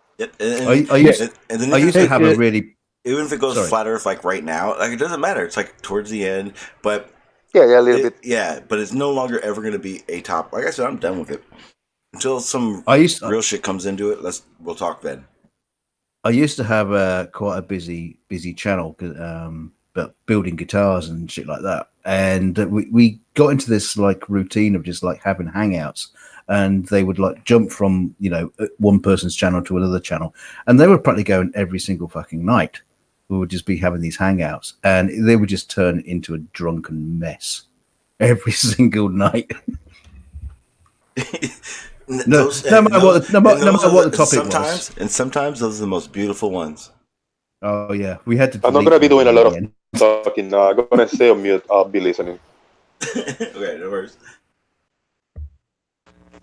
Yeah, actually, Jose, I just wanted to say, you know, I really enjoyed the presentation on Atlantis, and then when it switched over to dinosaurs, and you know, and people didn't do their research on on archaeology or anything like that, but they would deny it. It was like they wanted to talk flat Earth, but they didn't have flat Earth to talk about, so they would deny anything that had to do with dinosaurs. And it was good. I appreciate it. Timmy Osman did good because he came in with something that we never seen. He went to a whatever museum and he had footage, of these bones and all this shit. It was fucking awesome. I loved it. That's what had irritated me the most on I was telling people earlier about the after show part of it, where me and Travis got into it, and that's what really made me realize that's where I'm done. Like I'm so over it. Just the rant, the over and over questions, the same questions, like Sean was just saying, and he really just opened my eyes to the fact that that's all Flat Earth is going to be for a long time. Exactly what Travis did on the after show part is it pretty much showed exactly what Flat Earth is for now and for a long time, as far as I'm concerned. I must have missed that. What happened? The part where where we were talking about him asking the same questions over and over again, Seek and Find asking the same questions over again, and it was just getting old. Like I was like, Travis, you should know these things by now. Like these aren't questions you should be having anymore.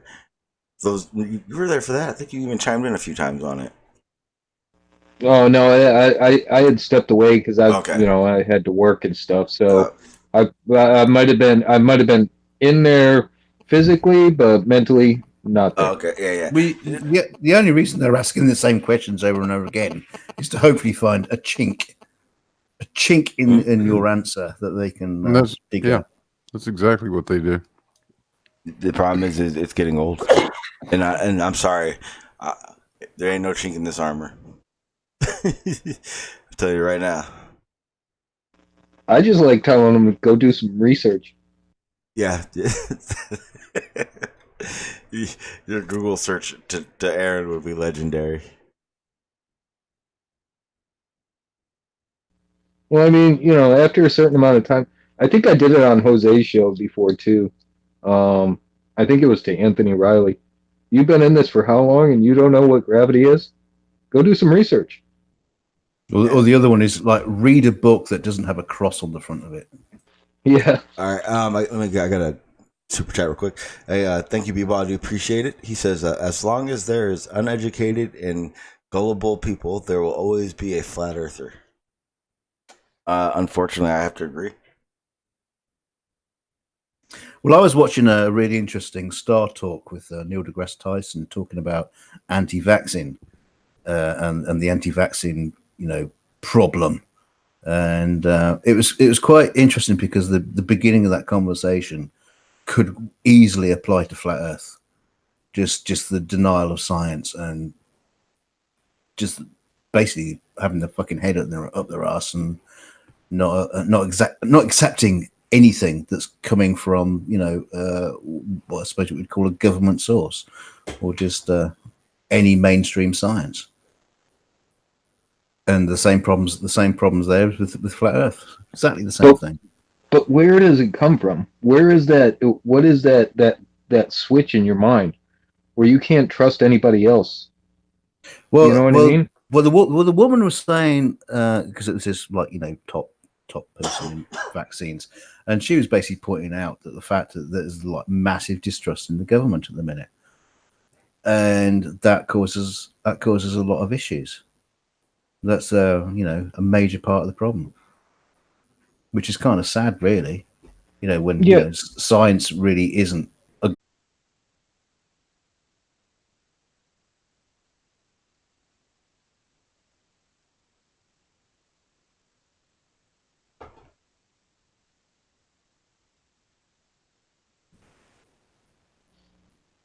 Damn those scientists.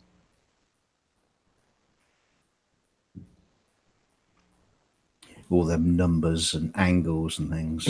Yeah.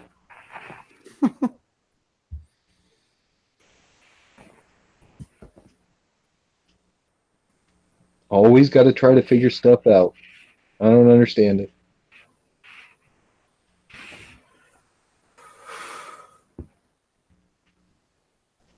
Oops. Almost took myself offline just now. You did. I noticed. Yeah, I was like, oh, oops. I was trying to.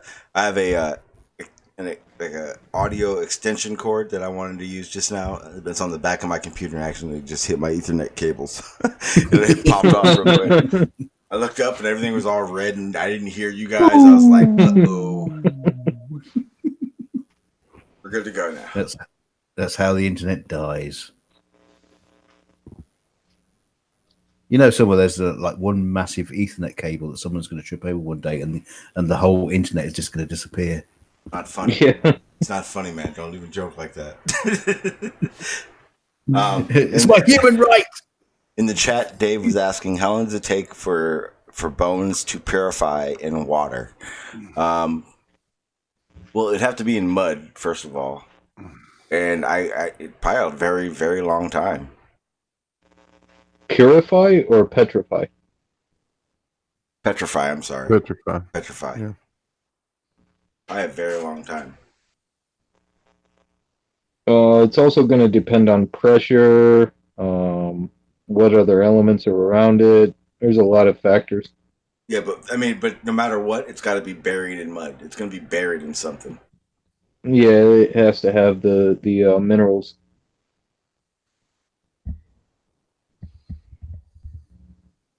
Otherwise, it just turns brittle.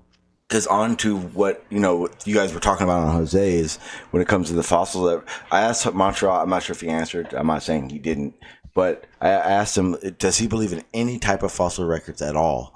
Because if he doesn't, then there's a situation. Because then where's his? Who are his ancestors? Where do they come from? And so on and so on. I kind of just want to. I was hoping he'd come on. I put the link down there, but maybe he's tired of the panel for right now.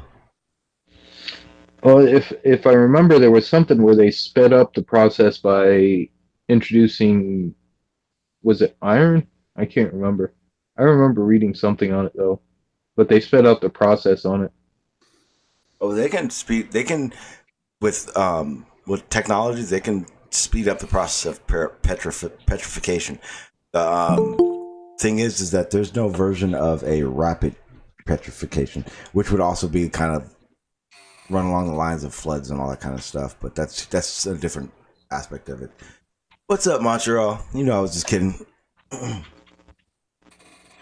Yeah, of course. It's all in good fun. What's up? Good evening, guys. Yep. Hey, Montreal. I did have a question about that because you were saying in the chat about you were saying about fossil. Do you believe in any aspect of the fossil records? Well, yeah, there's plenty of fossils found. I am familiar a little bit with that. Yes, for sure. Because I think one of the best thing about what Tim had shown earlier is the different decay rates, I guess you would say, of how things work. And again, I do again. I have an issue with the whole dinosaur aspect of it. Don't think I don't. I think a lot of them are false. I think a lot of the dinosaurs are made up. But to say that there's nothing of records is kind of like, well, what are we looking at then? I never said that, Sean. With the Timmy thing is, he thought they were real bones, him and Q. That was the issue at Jose's show. They thought they were actually real bones. I could say I honestly don't believe that there are any real bones as far, in the beginning of the dinosaur era. I don't think we have any bones of that. I think we have a lot of what do you call them? Fossil damn, on the tip of my tongue. I know what you're saying. The fossilized, the petrified, the fossilized or petrified. Yeah, exactly. Where it's fossilized into a rock or something. Yeah, but I put in the side chat. There was a link to an article. It's at there. If you look it up, it's in our where they found. Was it Jose's? I saw no, that. It was in Jose's. Sean, yeah. Yeah. It's actually a bone with that they found that was in amber, and it's actually bone, skin, and feathers. Is that the one that they thought is it linked everything to like birds and stuff? Yeah, exactly. Yep. And then there was another one where they found the tail of a younger dinosaur. One was a foot, and the other one was a tail.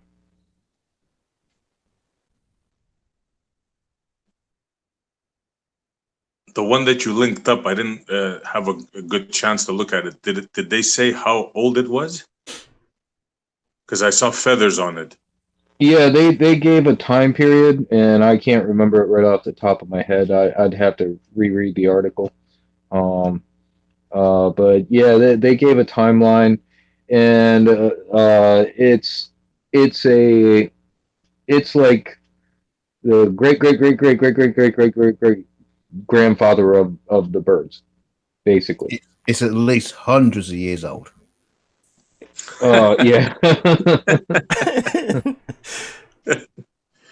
No, this amber stuff is real interesting because when I was in the Dominican Republic, I saw it with my own eyes, and you see bugs and stuff, but I never seen one with actual bones. I'm not sure which one it was with the really dinosaur, curious. It's the one. I'm looking. It's that one, bottom left. Now it's in the middle. Second one, and now it's at the top. And it looks like a bird's head almost, or bird head with a neck. Yeah, that one I think you're on.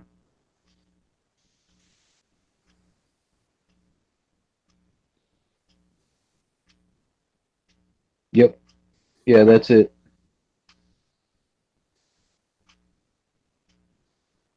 Yeah, I mean,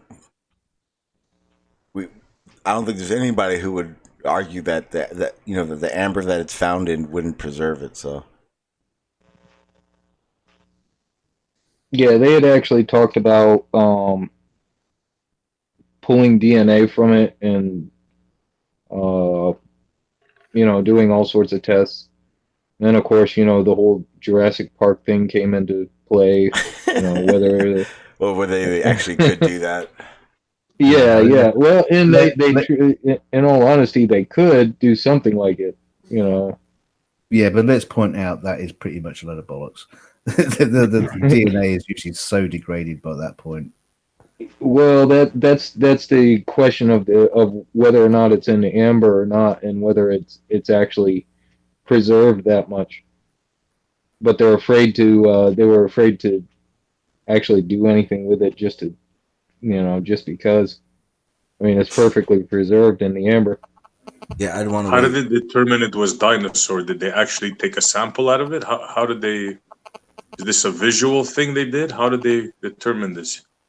By testing the amber itself to see what the time period is. Because they've done it with like the different bugs and stuff like that to see the time period. So they did the same thing with this. I'm gonna check this out tomorrow when I have time. Yeah, by now they may have drilled into it. I have no idea, but under microscope and things like that, they can see everything that's involved with it: skin, feathers, bone, all of that stuff. Look, if this is real, this is like really something special. You got to realize that, right? Oh yeah, yeah, it's special. It's awesome. We're talking Jurassic Park things here now. Yeah, I mean they found a whole bunch of different things. Preserved in amber. A mosquito filled with blood, so they could test the blood if they really wanted to see what type of an animal it was that it was taken from. They uncover stuff in amber all the time.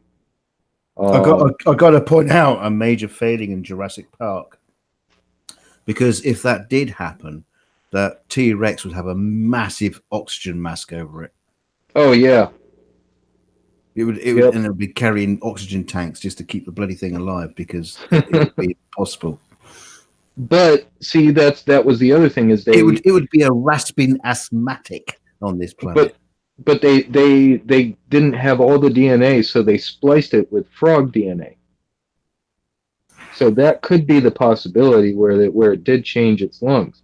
That was a big fucking frog. Yeah. You could have jumping T-Rexes. Yeah. Yeah. It was a bufo toad.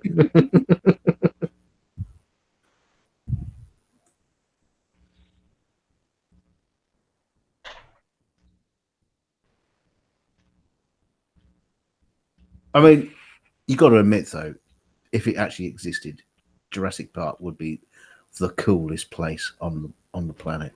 Hell no. Oh, I'd go. I bet you would. I would go. You guys have all lost your damn minds. If fucking Jurassic, I'd be like, have fun. Bye. Yeah. China I'm will with be you the on that first. one, John. China will be the first to do it with their new CRISPR technology. It'd be amazing. It would be exactly what I thought. Exactly what the movies depict it to be. Bye. Bye, all. You think Godzilla not real? Take this, America. Oh, I'd totally go. I would. Could you imagine that? I mean, like, just to have that, experience. Who cares if it's good or bad? You only live once. You may as well go out. If you're going to go out with dinosaurs. Come on. I think a little bit of wee might come out of me. Yeah, probably. After that first roar or something like that. Yeah, I agree, man. Do the dinosaur. The hell with sheep, for God's sake. Well, there was. It's not like You know, it's not like we're almost out of sheep or something. Holy shit. We got lots of sheep. We ain't got any dinosaurs. Make one of them. There was a Russian scientist who was looking into the there's all this like growth over the tundra in Russia, where back in the Ice Age that would have been eaten by woolly mammoths, and that was and it's because it's being grown over that's affecting the climate. So what he's proposing is to clone a herd or massive herd of woolly mammoths to go back there and just basically eat the growth on the tundra to bring it back to a white surface instead of a darker surface to help the climate control. So there is a possibility of a Jurassic Parky type thing happening. It's just with mammoths as opposed to dinosaurs. Well, and they do have the mammoth DNA, don't they? From that one mammoth, it was a full mammoth that they pulled. Yeah, I don't think it's not complete, but I think you just never know with those damn Ruskies. Sean G, are you using your cell phone next to your computer? Yes, I am. Oh. I can tell. What do you hear going? Yeah, I hear some Morse code going on.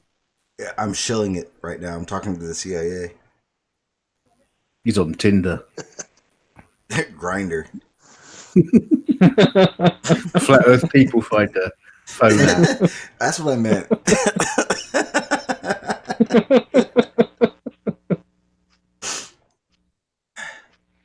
My apologies. You guys know they found intact mammoths, right? Yeah, I've actually seen a mammoth before. I've uncovered one before. Truthfully, Sean was ordering a There's pizza. even some people that have eaten their meat. That was believe earlier, it or Sean. not. I've been out with a couple. A couple of pizzas? Mammoths. No, mammoths. Mammoth meat. Mmm. You're going to hell. It's only expired by 4 million years. Ugh. But I bet it's tender. It's like jerky. You think it's tender? I wonder if it would be tender. I think it'd be more like almost like wild boar or something like that. Of course, then again, it could be like bison. Yeah, you'd probably have to stew Bison. it for like a week before it softens up. Bison's really good. Yeah, you guys know that Yeah. there were still mammoths around when the Egyptians were building the pyramids. Did they help them? They were on the other side of Russia. How did they come and help the Egyptians? I don't know. It would have been nice. I don't know. Have you been watching 10,000 BC again? I told you. No. That's not a documentary. That's not a documentary. You know that. Custom. They have found the evidence, okay, not proof, evidence of mammoths on an isolated island just off the northwest coast of Russia, where there were still mammoths during the reign of the Egyptian pharaohs. It'd have been really nice if they would have helped them. Like, it would have answered a lot of questions about how they did it. Now, are these the same people that found the unicorn in China?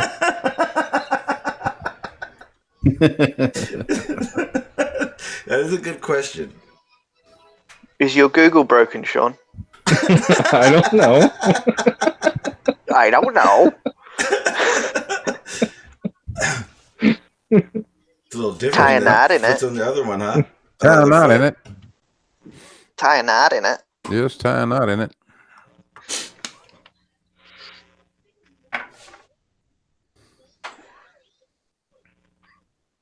I mean, come on, right? I can understand Sean G's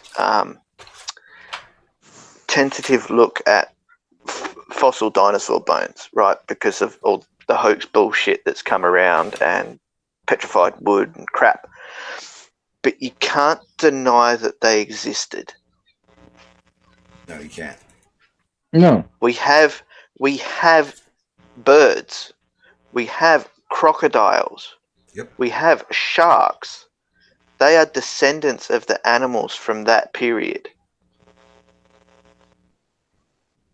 Well, what There's are no gar? proof of that digital. It's all What are- assumption. We have What are movies, bro. gar? We have movies about dinosaurs, bro. What are gar and, Yeah, and King Kong sturgeons? too. Animals Look that up Okay, and haven't, see how show me evidence. animals that haven't evolved. look up Yeah. a gar. See how Yeah. old a gar Yeah, is. yeah. What, Yeah. What make where in the fossil evidence or anywhere in evolution does it say things have to evolve? Yeah, and in the case of a gar, it's a perfect hunter. Why would it need to evolve? There's no evidence of evolution. Yes, there is. No, there There's isn't. quite a bit. Oh, there's There's quite a bit of Montreal. evidence for it. It's all Montreal, have you seen what a circumstantial. butterfly goes through? What does that have to do with it? Exactly. Yeah, good one. Yeah. Uh-huh. Explain a butterfly. Why do I have to explain it? It Demonic brought it up, metamorphosizes, right? right? Okay, that's an evolutionary trait. No, it's not. Holy Then shit! what the is it, king of word Montreal? salad. Your word salad generators must be turned on. Well, actually, there's other things like the catfish that can breathe air. There's the catfish that can climb trees. And what about the axolotl? Or the yeah. Mexican walking fish? Mm-hmm. Flying fish. There's a ton of them. So that fish is going to become a giraffe one day. Why would it need to? Look, there's microevolution. I'll buy that. Montreal, before you go down this path, you realize that macro and microevolution are part of the same thing? Well, you can say that, but Well, what? like I said, there's no evidence for evolution.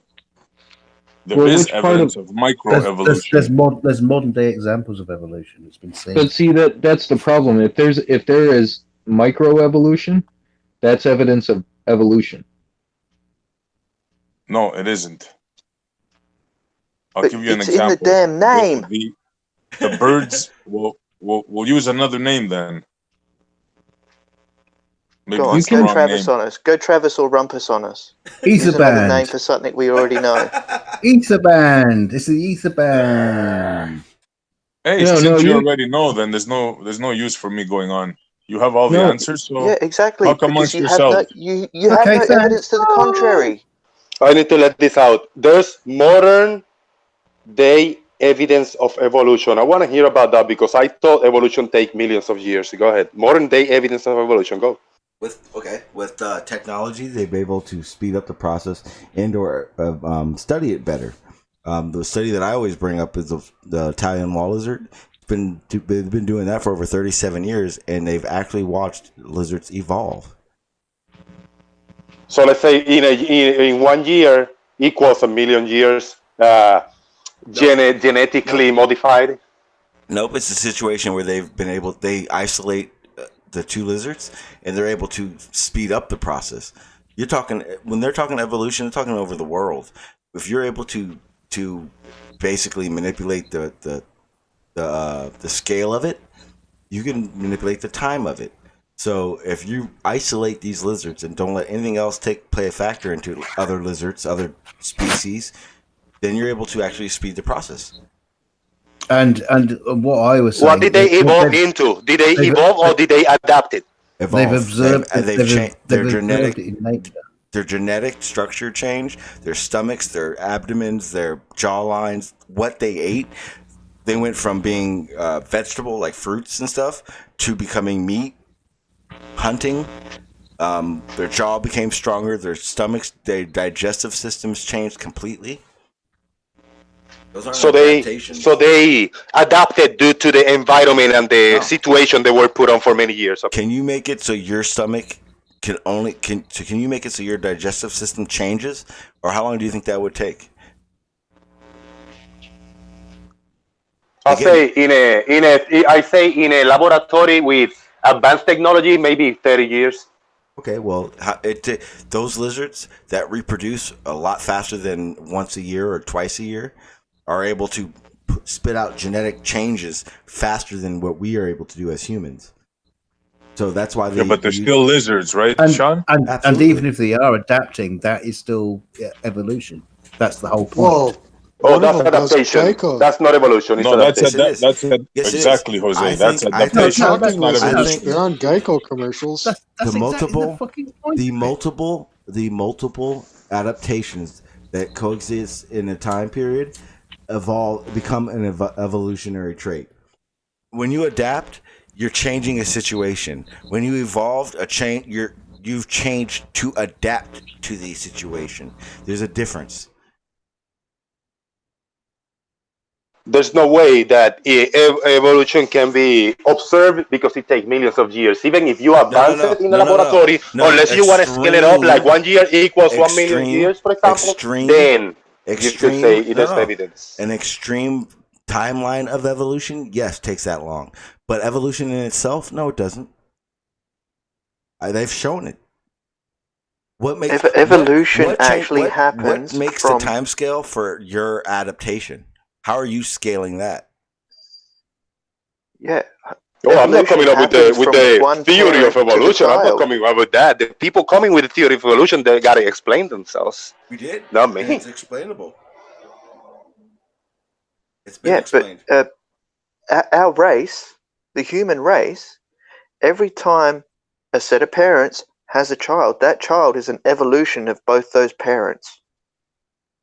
Nope. Yeah, but we're still humans. Yeah, there's just a seed. No. Wait, do you think our brain size is the same as it was 100 years ago?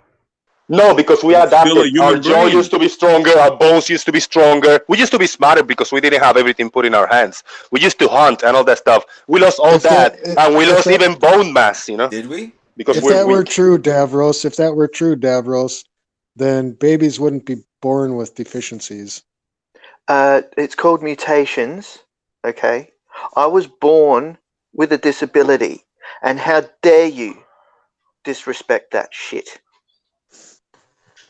Really? Dude, make fun of my third nipple as much as you want. I got 3 nipples and I don't complain about it. It's awesome. Really, fucking Jose? Did you really just compare your third nipple? And here comes the clincher.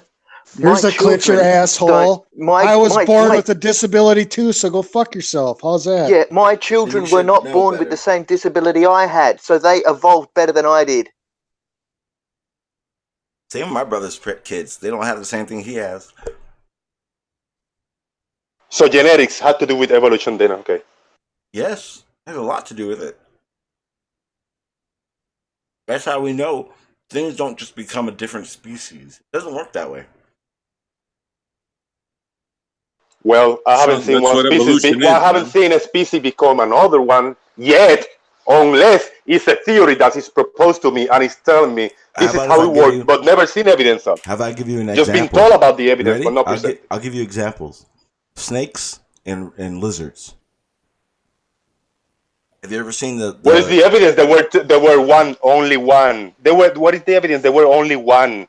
What about one creature and not 2 all the time? Okay.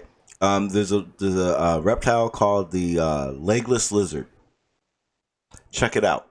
It's a snake with appendages, but aren't there anymore. Kind of like a whale. We have them here in Australia. We have them here in Australia. Sure. And that species exists. That type of snake, that's a different species. So it's 3 species now. We got that species, we got the snake, and we got the lizard. Easy. There's no evidence that one became the other ones. Really? Are you sure? Well said, bro. Well, actually, that snake, they've gone through the evolution of it, where those appendages keep getting smaller and smaller and smaller until they're gone, like a snake who still has those appendages, the joints in their body, but you don't see them anymore. So, matter of fact, a snake, a lizard, and a legless lizard is actually an evolutionary chain of evidence that you keep asking for. It's whether or not you're willing to accept that as evidence. But if they evolved, how come they're still here? This is what the point is. Amen. Because it doesn't mean they die off. Doesn't mean you die off. Well, the evolution doesn't mean you die. It means you get better at surviving. There is something that you are attempting to overcome, or something that you don't need anymore. So over the course of time, it becomes you either adapt to it, so you evolve throughout time to weed it out, or you add in something like modern day viruses that are becoming immune to antibiotics. Yeah, exactly, 100%. That's a modern day example. But you believe in the theory of evolution, like in this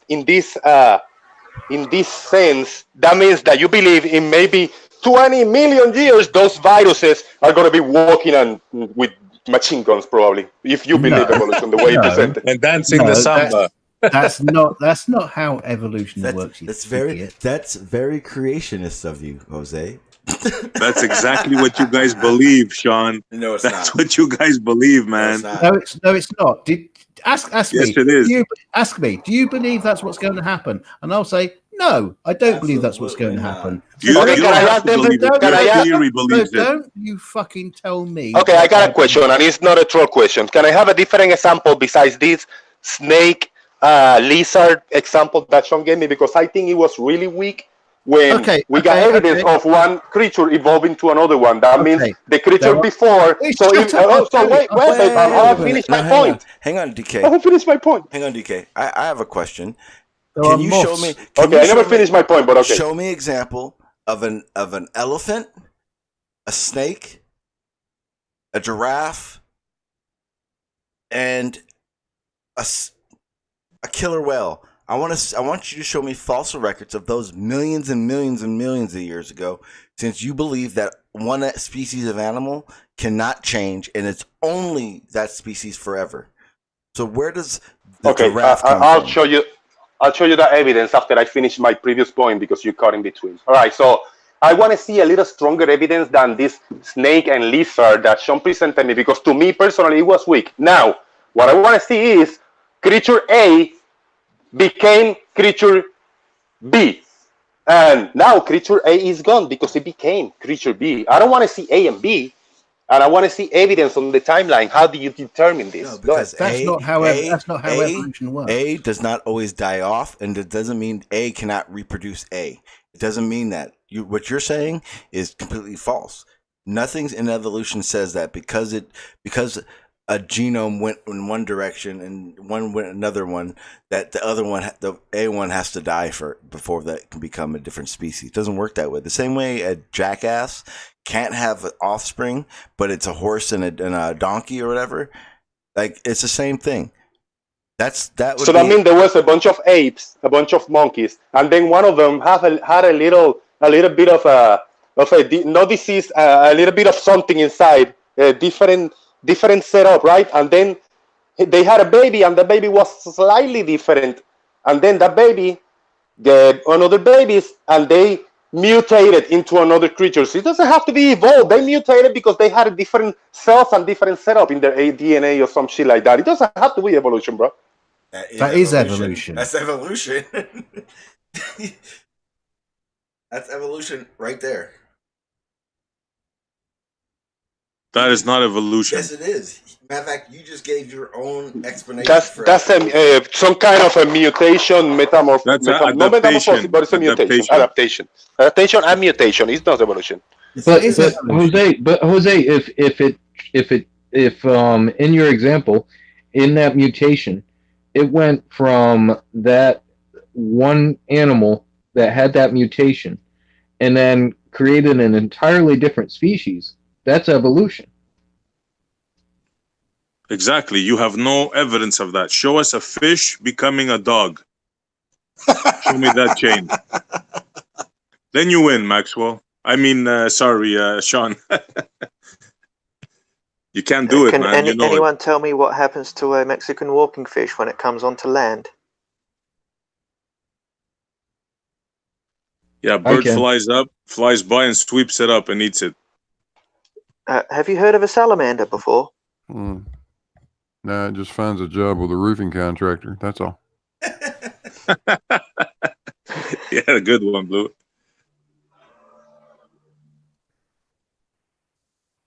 Look, you guys, you know we're right.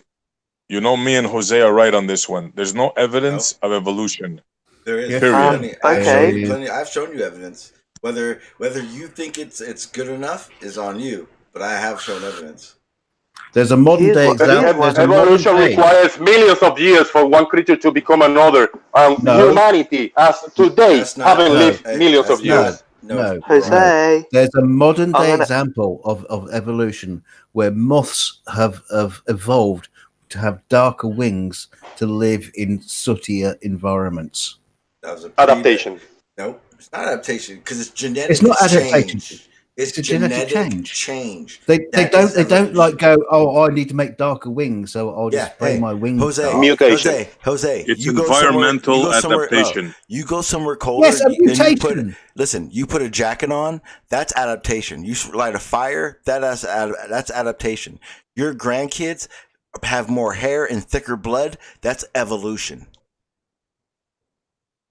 200 years ago, humans had stronger jaws and teeth. Yes, they didn't have all these tools they didn't know how to cook the meat very well. That's why they were stronger. Now we are weaker because we are putting everything in our hands, and weaker in the brain also. Smaller brains because we're dumber. We're giving everything. Really? Did we have cars back then? Did we have supplements, vitamins? Did we have things like that back then? No, but I have a question, Sean. Have we stopped evolving? If evolution is true, then de-evolution has to be true as well. That too, Maxwell. And have we stopped evolving, or are we going to evolve into something else? Is that called an extinction of a species? Are we going to evolve into, I don't know, pigeons or something? No, maybe flat earthers. Yeah, okay. Yeah, very funny. Why would we turn into birds? What reason do you have to think we would turn into damn birds? Because we want to fly. Yeah. But that's why we built planes. We don't need to evolve to fly. Well, we don't want to get in a plane. We want to grow wings. Just remember, the people that think we're going to grow wings, you do not have to start on a building. You should be able to fly off the ground. Remember that. Who came in first, the fish or the reptiles? Fish. Who came in first, reptiles or rodents, mammals? Mammal, or I'd say rodents. No, wait. Reptiles. Yeah, reptiles. Okay, who came in then after that? The reptiles came under the rodents and then the birds? Or the birds came after the fish? When did the birds come in that timeline? You do realize this evolution is spell. I want to learn. I want to know what your thoughts about it is. Google is going to tell me the official story that I'm not necessarily going to learn anything. I mean, I can learn it and I can regurgitate it back, but I'm not going to learn anything. I want to talk to real people about it. Okay, Jose. We evolved from pond scum. Wait, Jose, where did we come from and where do animals come from to you? Oh, nobody knows. Nobody knows the answer to that question. Nobody knows. We can guess. We can guess. Everybody in humanity, since day one, we can guess where we come from, but nobody knows. You can have a theory. Damn honest answer. Did you hear that answer, guys? What Jose just said? Okay, yeah. I don't get this. That there's a damn honest answer. This is for you too, the Montreal. Then, is it stupid of us to want to know? No. Okay. Just don't claim that you know. Wait. So then, what would be the next step after that? Then looking into it, figuring it out, studying it. Discussion, yes, discussion back and forth. Evolution is one of those. You're making it as if we're just something they made claim up. they know, Then Sean. what else? They claim Then they what know. else? They teach it Then in school. What else? We came from this. We came from Montreal. monkeys. Then no, we don't know. They never teach that. Yes, they do. No, they don't. Where did we come from then, Montreal? I don't know. Okay, so then why do you know that's not where we came from? Our version. No, we're not saying that we don't. We're not saying for sure. We're saying that we don't know for sure So what you're the not, answer is. okay, but you're not saying evolution is wrong? I'm saying evolution in the way you think it is wrong. It can't How? be that Okay. way because Why? there's no proof. Evidence for why? There's no proof of a dog turning into I don't know, an elephant. No one said there's there no was. proof of that. Who said Cool there story, was? bro. That's your whole theory, guys. The theory of evolution is that we started off in the ocean of amoebas, little creatures, then we crawled out, we became rodents. Who said it reptiles. started in the ocean, Montreal? Isn't that the story, the official story? That's one of the stories. Get the story straight. I got it wrong. If you're gonna question, we started in the ocean. No. If you're gonna question the story, get the beginning right first. Okay. Enlighten me, digital. Enlighten me. The story is it started in a swamp, not in the ocean. Okay. What did I just say? You said in the ocean. Oh, forgive me. No. But this is the fundamental problem that people have, right? They deny the story or the evidence that we have, but then they go and mess up the complete start of the damn story. But let's hear. Can you give us in a nutshell the story? Okay, we started with How the swamp, am I going small to give water you body. 500 million years of evolution in a hangout? Well, I have seen videos of YouTube in 1 minute or less to tell how the universe was created and how the sun works and how the earth moves. I've seen that. Can you give me that? Yeah. No, not on the top of your head. Easy. Go ahead, digital. You got the answers, bro. Come on. Do it. He's just saying that so he doesn't, because he can't. Nobody can. That's the whole story, man. Why Nobody do you knows. say nobody? That's complete and utter bollocks. There are people who study this. It's their fucking field of science. It's what they do. Not on a swearing. daily I'm basis. just kidding. Not my You hangout. can't Listen, you can't sit there and say nobody knows. It's just because you talk to 4 people in a hangout that can't give you all the answers you want. That doesn't mean that nobody knows. It just means you don't. You mean DKG? You mean that you think somebody knows where we came from? Are you fucking serious, dude? No, Montreal. Get him, Montreal. Get him. Hold on. Yeah. Well, I think what he's saying is you're asking 4 people that are on a hangout with you that have discussions about just about everything to go into detail about fields of study that other people have dedicated their lives to. And meanwhile, we come on here to have discussions about different things, different topics that none of us are actually experts on. We get the information that we have through our own research, our own amount of information, and we pass it on. But for us under those terms, I'm sorry, finish. But for us to go through everything, we would be pulling out books, we would be pulling out slides, we would be pulling out, science papers, and we'd be going over it all together. Because that's how information is passed, right? Let me know when you're done. Yeah, I'm sorry, go ahead. Thank you. That was a perfect explanation. So, do you think that under those terms that you put it in a beautiful way, Sean, you guys are not experts? We expecting you guys to give us all the answers and tell us how everything works. Not really. Then, in the same breath, I would like you guys not to make claims. Say this is the way it works because it is. That's what we expected. If you say this is the way it works, I'm expecting you to tell me how it works and show me evidence for it. That's all me personally I'm asking for. Well, then I feel exactly the same way. Couldn't have said it better. I completely understand it, and I completely agree. Which is why most of the time I will keep my mouth shut because I know that I only know as much as I know. So I can only give you so much information. After that, I'm done. And I know that. So I'll keep my mouth shut.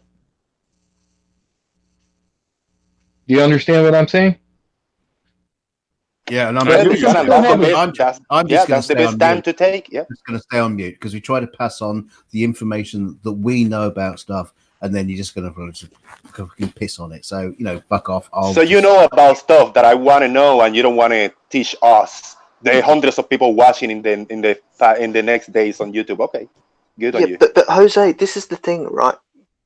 You guys are asking question after question after question. Okay, we can give you some simple answers to certain fundamental parts of what the topic is, but then you want us to go into PhD-based science about how shit works. Whoever said they wanted you to go into PhD science? No. You might throw a disclaimer. You might throw a disclaimer while we ask the first question. To go you into might throw a PhD disclaimer science. before, and you might say, "Hey, this is what we believe because peer review, and this is our best guess." But I don't really know. I mean, you should throw that disclaimer, because if you say, "Oh, this is the way it works," you should have all the answers to all the questions. Now, if you are honest with yourself and you say, "This is what I believe and this is what I think," don't ask me questions because I don't got details. Then that's good. You see? Google it and what the fuck are you, DKJ? Shut the fuck up, man. Fuck off. You fuck off. What the hell?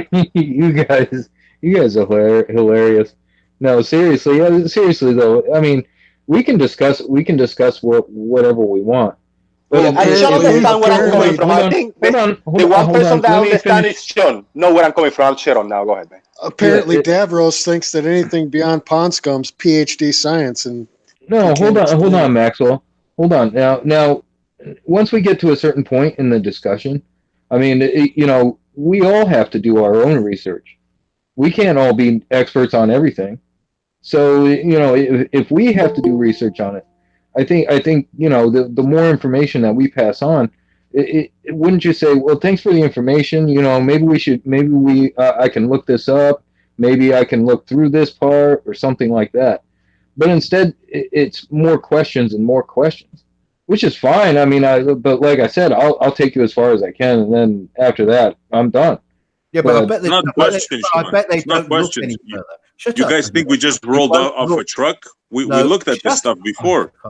We're pointing out inconsistencies. That's what we're doing. Wait, Montreal, you won't read a book. A lot of the times, Montreal, GK, hang on a second. Montreal, a lot of times you're not pointing out inconsistencies. You're pointing out what's the straw man of the model. The model doesn't say that a dog will become a non-dog. The model says that given enough time, a dog will become something in addition to what it was before. Dogs are carnivores. Dogs are Arthurian mammals. Dogs are eukaryotes. It doesn't say that they will become something that is not a non-dog. Isn't the whole theory of evolution that one species becomes another species? Correct me if I'm wrong, Doctor. You're wrong, because it's the theory of allelic frequency shift over time. Well, then I have to. One of us has to go read up on evolution again, because that's not what I learned. Well, maybe you're talking about micro evolution, things in nature, like in the Galapagos, where birds have different beaks because they feed on different flowers. That's one thing. But we're talking about one species becoming another species. It's the same thing. Speciation is a different. Speciation is a process contained within evolution that can occur given enough time and enough allelic frequency change. Is that the timer, Sean? That's not what I learned. Yeah, so I got a theory on creation. A very intelligent being, maybe aliens from other places. They created one creature of fish, one bird, one mammal, one reptile, one amphibian, one fish, and then they evolved each other to different ones. So this fish grew bigger. It was a fat fish. The other one was darker because it went to the hottest climate, etc. So they adapted today, and they evolved from within the species. It's not that one species became all the species. There was one of each species, so they can evolve within each other. That's what I believe, and it has the same way that evolution does. There's no well, which one evolved into the fish stick? That's what I want to know. Yeah, right. The fish. Wasn't that Kanye West? What you guys have to explain is gay. Actually, I have a question for both Jose and also Montreal, if I could. So, shit! I'm a flat earther today. Woo! Yeah. Well, you're the one that keeps it going as well. But So at what point would you say it is adaptation, and at what point would you say that it is evolution? Because I don't know what evolution is. hearing a claim that one fish will adapt to a different situation or something like that. What is the I'll point answer where that, it's a Sean. cutoff? Okay. Really quick, my quick answer is as for evolution, it needs a long time, and since humans recorded history, we haven't had time to observe evolution whatsoever. I've just That's my told only you an answer. example of one. We've actually seen it in bacterial species. We've seen it in avian species as well. We've seen a new speciation occur. We've seen mutations, adaptations. Okay. Yeah. Brian, hold on. Montreal, what were you going to say? What was your answer? My answer, my question rather, is how did something from a pond, scum in a pond, become a horse? Well, no. Became a dinosaur. Just over there. Throw the dinosaur up there. Hold on though. We were talking about I had a question for both of you, and the reason why I asked that question was because is there a line for you for adaptation and evolution? Is there a line? Yeah, adaptation is all of it. Evolution, there's no evidence for it. That's my answer. I'll piggyback on that. Ditto. So, Brian, I got a question for Brian. All right. Can I just go ahead and answer range species before I do that? Can you answer my question that I answered before that? You have such a broad I'd like question. you, Doctor, and also Sean to answer that, if you may. How did something in the ponds come? A large enough population, given enough time with enough pressures, will eventually have enough changes accrue to where you will get speciation. Given enough speciation events, you can get from point A to point B. Now, you could wind up with multiple species that way. You're asking a question that is so broad, it would take me several days to answer it. But you just said, with all due respect, before that cannot happen. I did not say that. Yes, you did. When I say a dog becomes a horse, you say that couldn't happen. Remember? No, I said it's not that a dog. It's not the same thing. It's not. Yeah, that's the Hovind line, man. Look, nobody who argues evolution is arguing that an individual organism turns into another type of organism. The theory of evolution is about a change in species over time of a population. It's actually it's actually the shift of allelic frequencies within. Okay, I didn't assume he knew what an allelic frequency was, so I was just putting it in layman's terms. But I mean, it's essentially, that example about the moths, Jose. This is actually why I chimed in.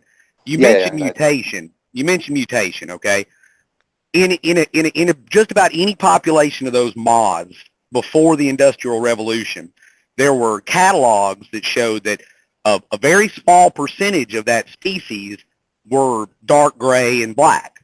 Okay, they weren't the dominant by any stretch, because that particular species of moth would go on a very light colored tree, so it would blend in with its surroundings better. But they moved into London when the city started expanding, and they would light on the side of a building. And when the soot would collect on the side of the building, the birds would eat the white ones, and the dark gray ones and the black ones would not be eaten by the birds.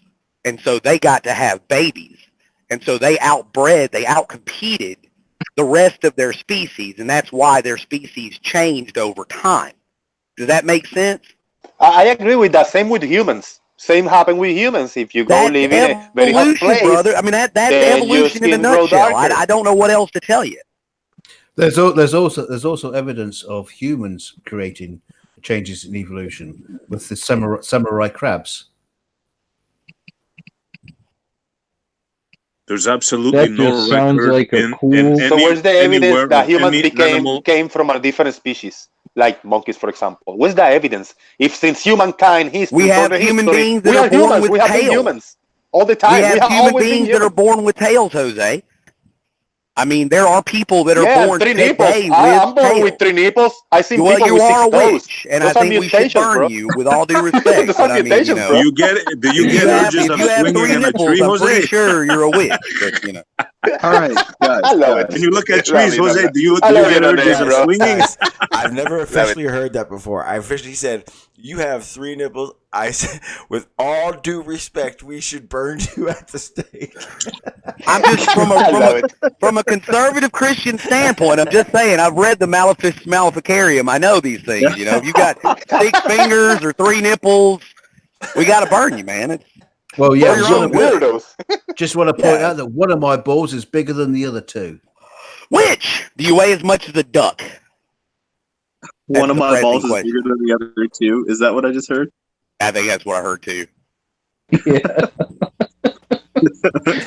Can a human, Brian, I got a quick question. Can a human be born from a cow? Is 9 months very similar in size? Do you think that's even possible? Because there's where I used to live in Puerto Rico, there was in these mountains and shit. They say, oh, that's the daughter of a cow, and she had a big, half of her face was like a big, mole type of thing, like. So, Jose, I don't believe that's possible. If you have sex with enough cows, then maybe it might happen. Oh, come No, on, not dude. me. No, Shit, so I'm good. don't troll that hard now. But no, I mean that's not what the model says, and we don't have the same. We don't have a similar chromosome number, and we don't have the appropriate links for pair over and crossover to occur. Hello, that's how elephantitis happens. I'm just kidding.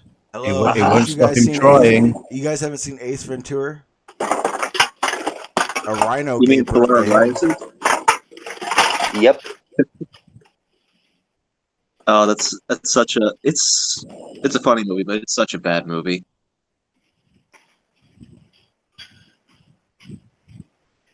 Going back to something. Going All back right, to guys. something Let me earlier, throw a little disclaimer. 30 seconds. A lot of people trigger in the chat. I've been reading the chat. They say, "Oh, Jose, go back to school and learn. Take some very basic biology, and you'll learn." Hey, I'm playing devil's advocate, guys. I really do have questions. I got doubts, and I need to research this topic. I'm arguing from a point of ignorance. Yes, I'm throwing it out there, but there was no need to get agitated, angry, or name calling. Shout out to DKJ. It was good. I love the discussion like this. I really do enjoy it. Thank you guys for hanging with me, and don't kill me. Well, there was a perfectly good reason for fucking name calling, so shut up. People with small minds, Jose, that's what they do. They name call. They just have small minds. Montreal. shut What are you up. doing right there? I'm talking about the chat, the side chat. You haven't been reading it. I'm not talking to you. It doesn't matter, Montreal. Why are you calling them small minds? You should hear what they're saying on the chat. Well, I don't care what they say on the chat. Because they're See, here's the thing. Here's the big thing. A lot of people get angry over being called names and stuff, but at the end of the day, we all get off of here, and then the next day we come back and we joke about dumb things. It's just names. It really doesn't mean anything. But there's no need to call names because I mean if you're truly here to learn, or if you're truly here to have a conversation about stuff, then I mean you just sit back, relax, let it go, and you may get angry or something. Just walk away for a little bit. That's all you have to do. And I think Thanks, Dan. progress. I mean, in the same breath that we didn't progress in the discussion, we progressed a little bit because you guys kind of know where I'm coming from. So if it was maybe Travis or a regular guy or Nathan or Aaron, you would have gone a lot worse. So thank you guys for addressing some of the questions that the guys might have, and they do, because Montreal over here, I was side by side with him, and I'm uneducated on the subject, and I need to research it more for the next time that I want to do a topic about evolution again, and I want to comment on it, at least a little more knowledgeable on what has physically been done that I can personally accept. See, and I like that. I like that, Jose. I like how you say that. I'm going to research this more. I like that. It's what we all should do. I'm going to research this more. Oh, Jose, something to add to your list of things to research? Check out ring speciation, because that's a really cool subject. Ring asphyxiation. Good. No, he didn't say asphyxiation. Damn it, Maxwell. All right, guys. You guys can see the Last time I did ring oh fuck it. Does anybody have anything they wanted to promote that's coming up or going on? Jose, you going live tomorrow morning? I'm not going live tomorrow morning. I'm not going live at all. I'm gonna enjoy with the family. We're gonna go visit a friend. I'm gonna visit my dogs first, and then we're gonna just have a feast the rest of the day. So it's gonna be good. I probably go early, do a little bit of footage, try to get something good, and then just have fun with the family, pretty much. Cool. That sounds good. I doubt I will be live, but if no one goes live and I noticed it, I may do a Thanksgiving special. We'll see. I doubt it though. If no one has anything to promote, I'm gonna go ahead and end the hangout. Yeah, I'll promote something. Okay. Go to zoomtruth.com and sign up to the Flat Earth People Finder, and you can contact flat earthers from around the globe. That should be so fun. Sean, I don't necessarily have something to promote, but I do have something to say. Yeah, go ahead. All right. A lot of this discussion of evolution comes down to the idea that if there's evolution, there can be no creator. Nothing could be further from the truth. The idea of evolution does not preclude the idea of a creator. The idea of evolution doesn't preclude the idea of there being a deity or everything having a reason. That said, that reason may be beyond our ability to understand. Also, there may be no reason whatsoever, and it could have been random. That's not the point. That's not the idea behind evolution. It's an explanation of a mechanism that we observe. If people want to bring it down to an area that evolution can't be possible because my holy book, you're being just as close-minded as someone who says God cannot exist because evolution exists. On that point, I'm actually quite amazed on how people limit God's abilities. You know, as far as evolution, the Genesis, the cosmos, but no, God's not that good. God can only create a very, very small thing, but no, he's not as great as you think he is. And I just don't get that. All right, guys, I'm gonna The go idea out here. of creating a perfect being that is inherently contradictory is the funniest thing that I find that a lot of creationists do, and I don't know why they do it, and I wish I understood. Yeah. And shout out to No Name. Good to hear you, brother. Always see you in the chat. Thanks. Yeah, for real. I'm gonna go ahead and get out of here, guys. If I don't go live, happy Thanksgiving to everyone. Please remember that it is not a holiday, though. Just the day we feed our faces, really. All right, guys. Happy Thanksgiving, Sean. Thanks for having me on. Happy Thanksgiving, Jose. Have a good one, sir. Happy Thanksgiving, everybody. All right, guys. So, like I said, I go ahead and end that. One of the things I wanted to preface is today's stream it was fun. First of all, let's get that straight. It was a good one.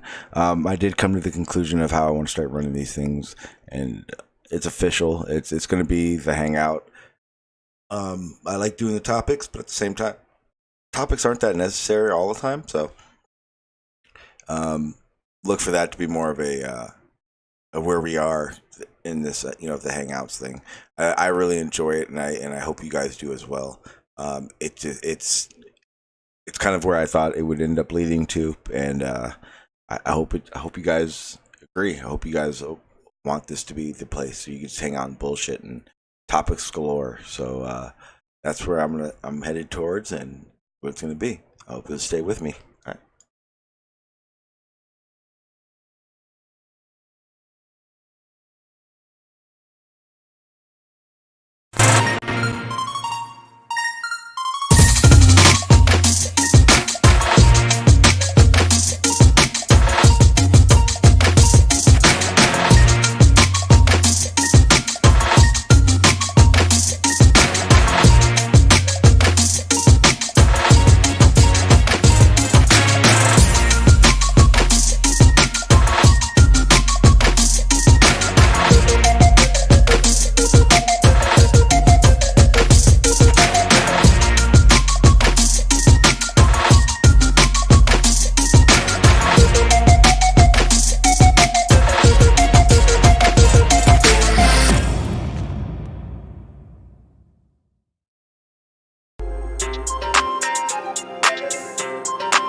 Find your zone.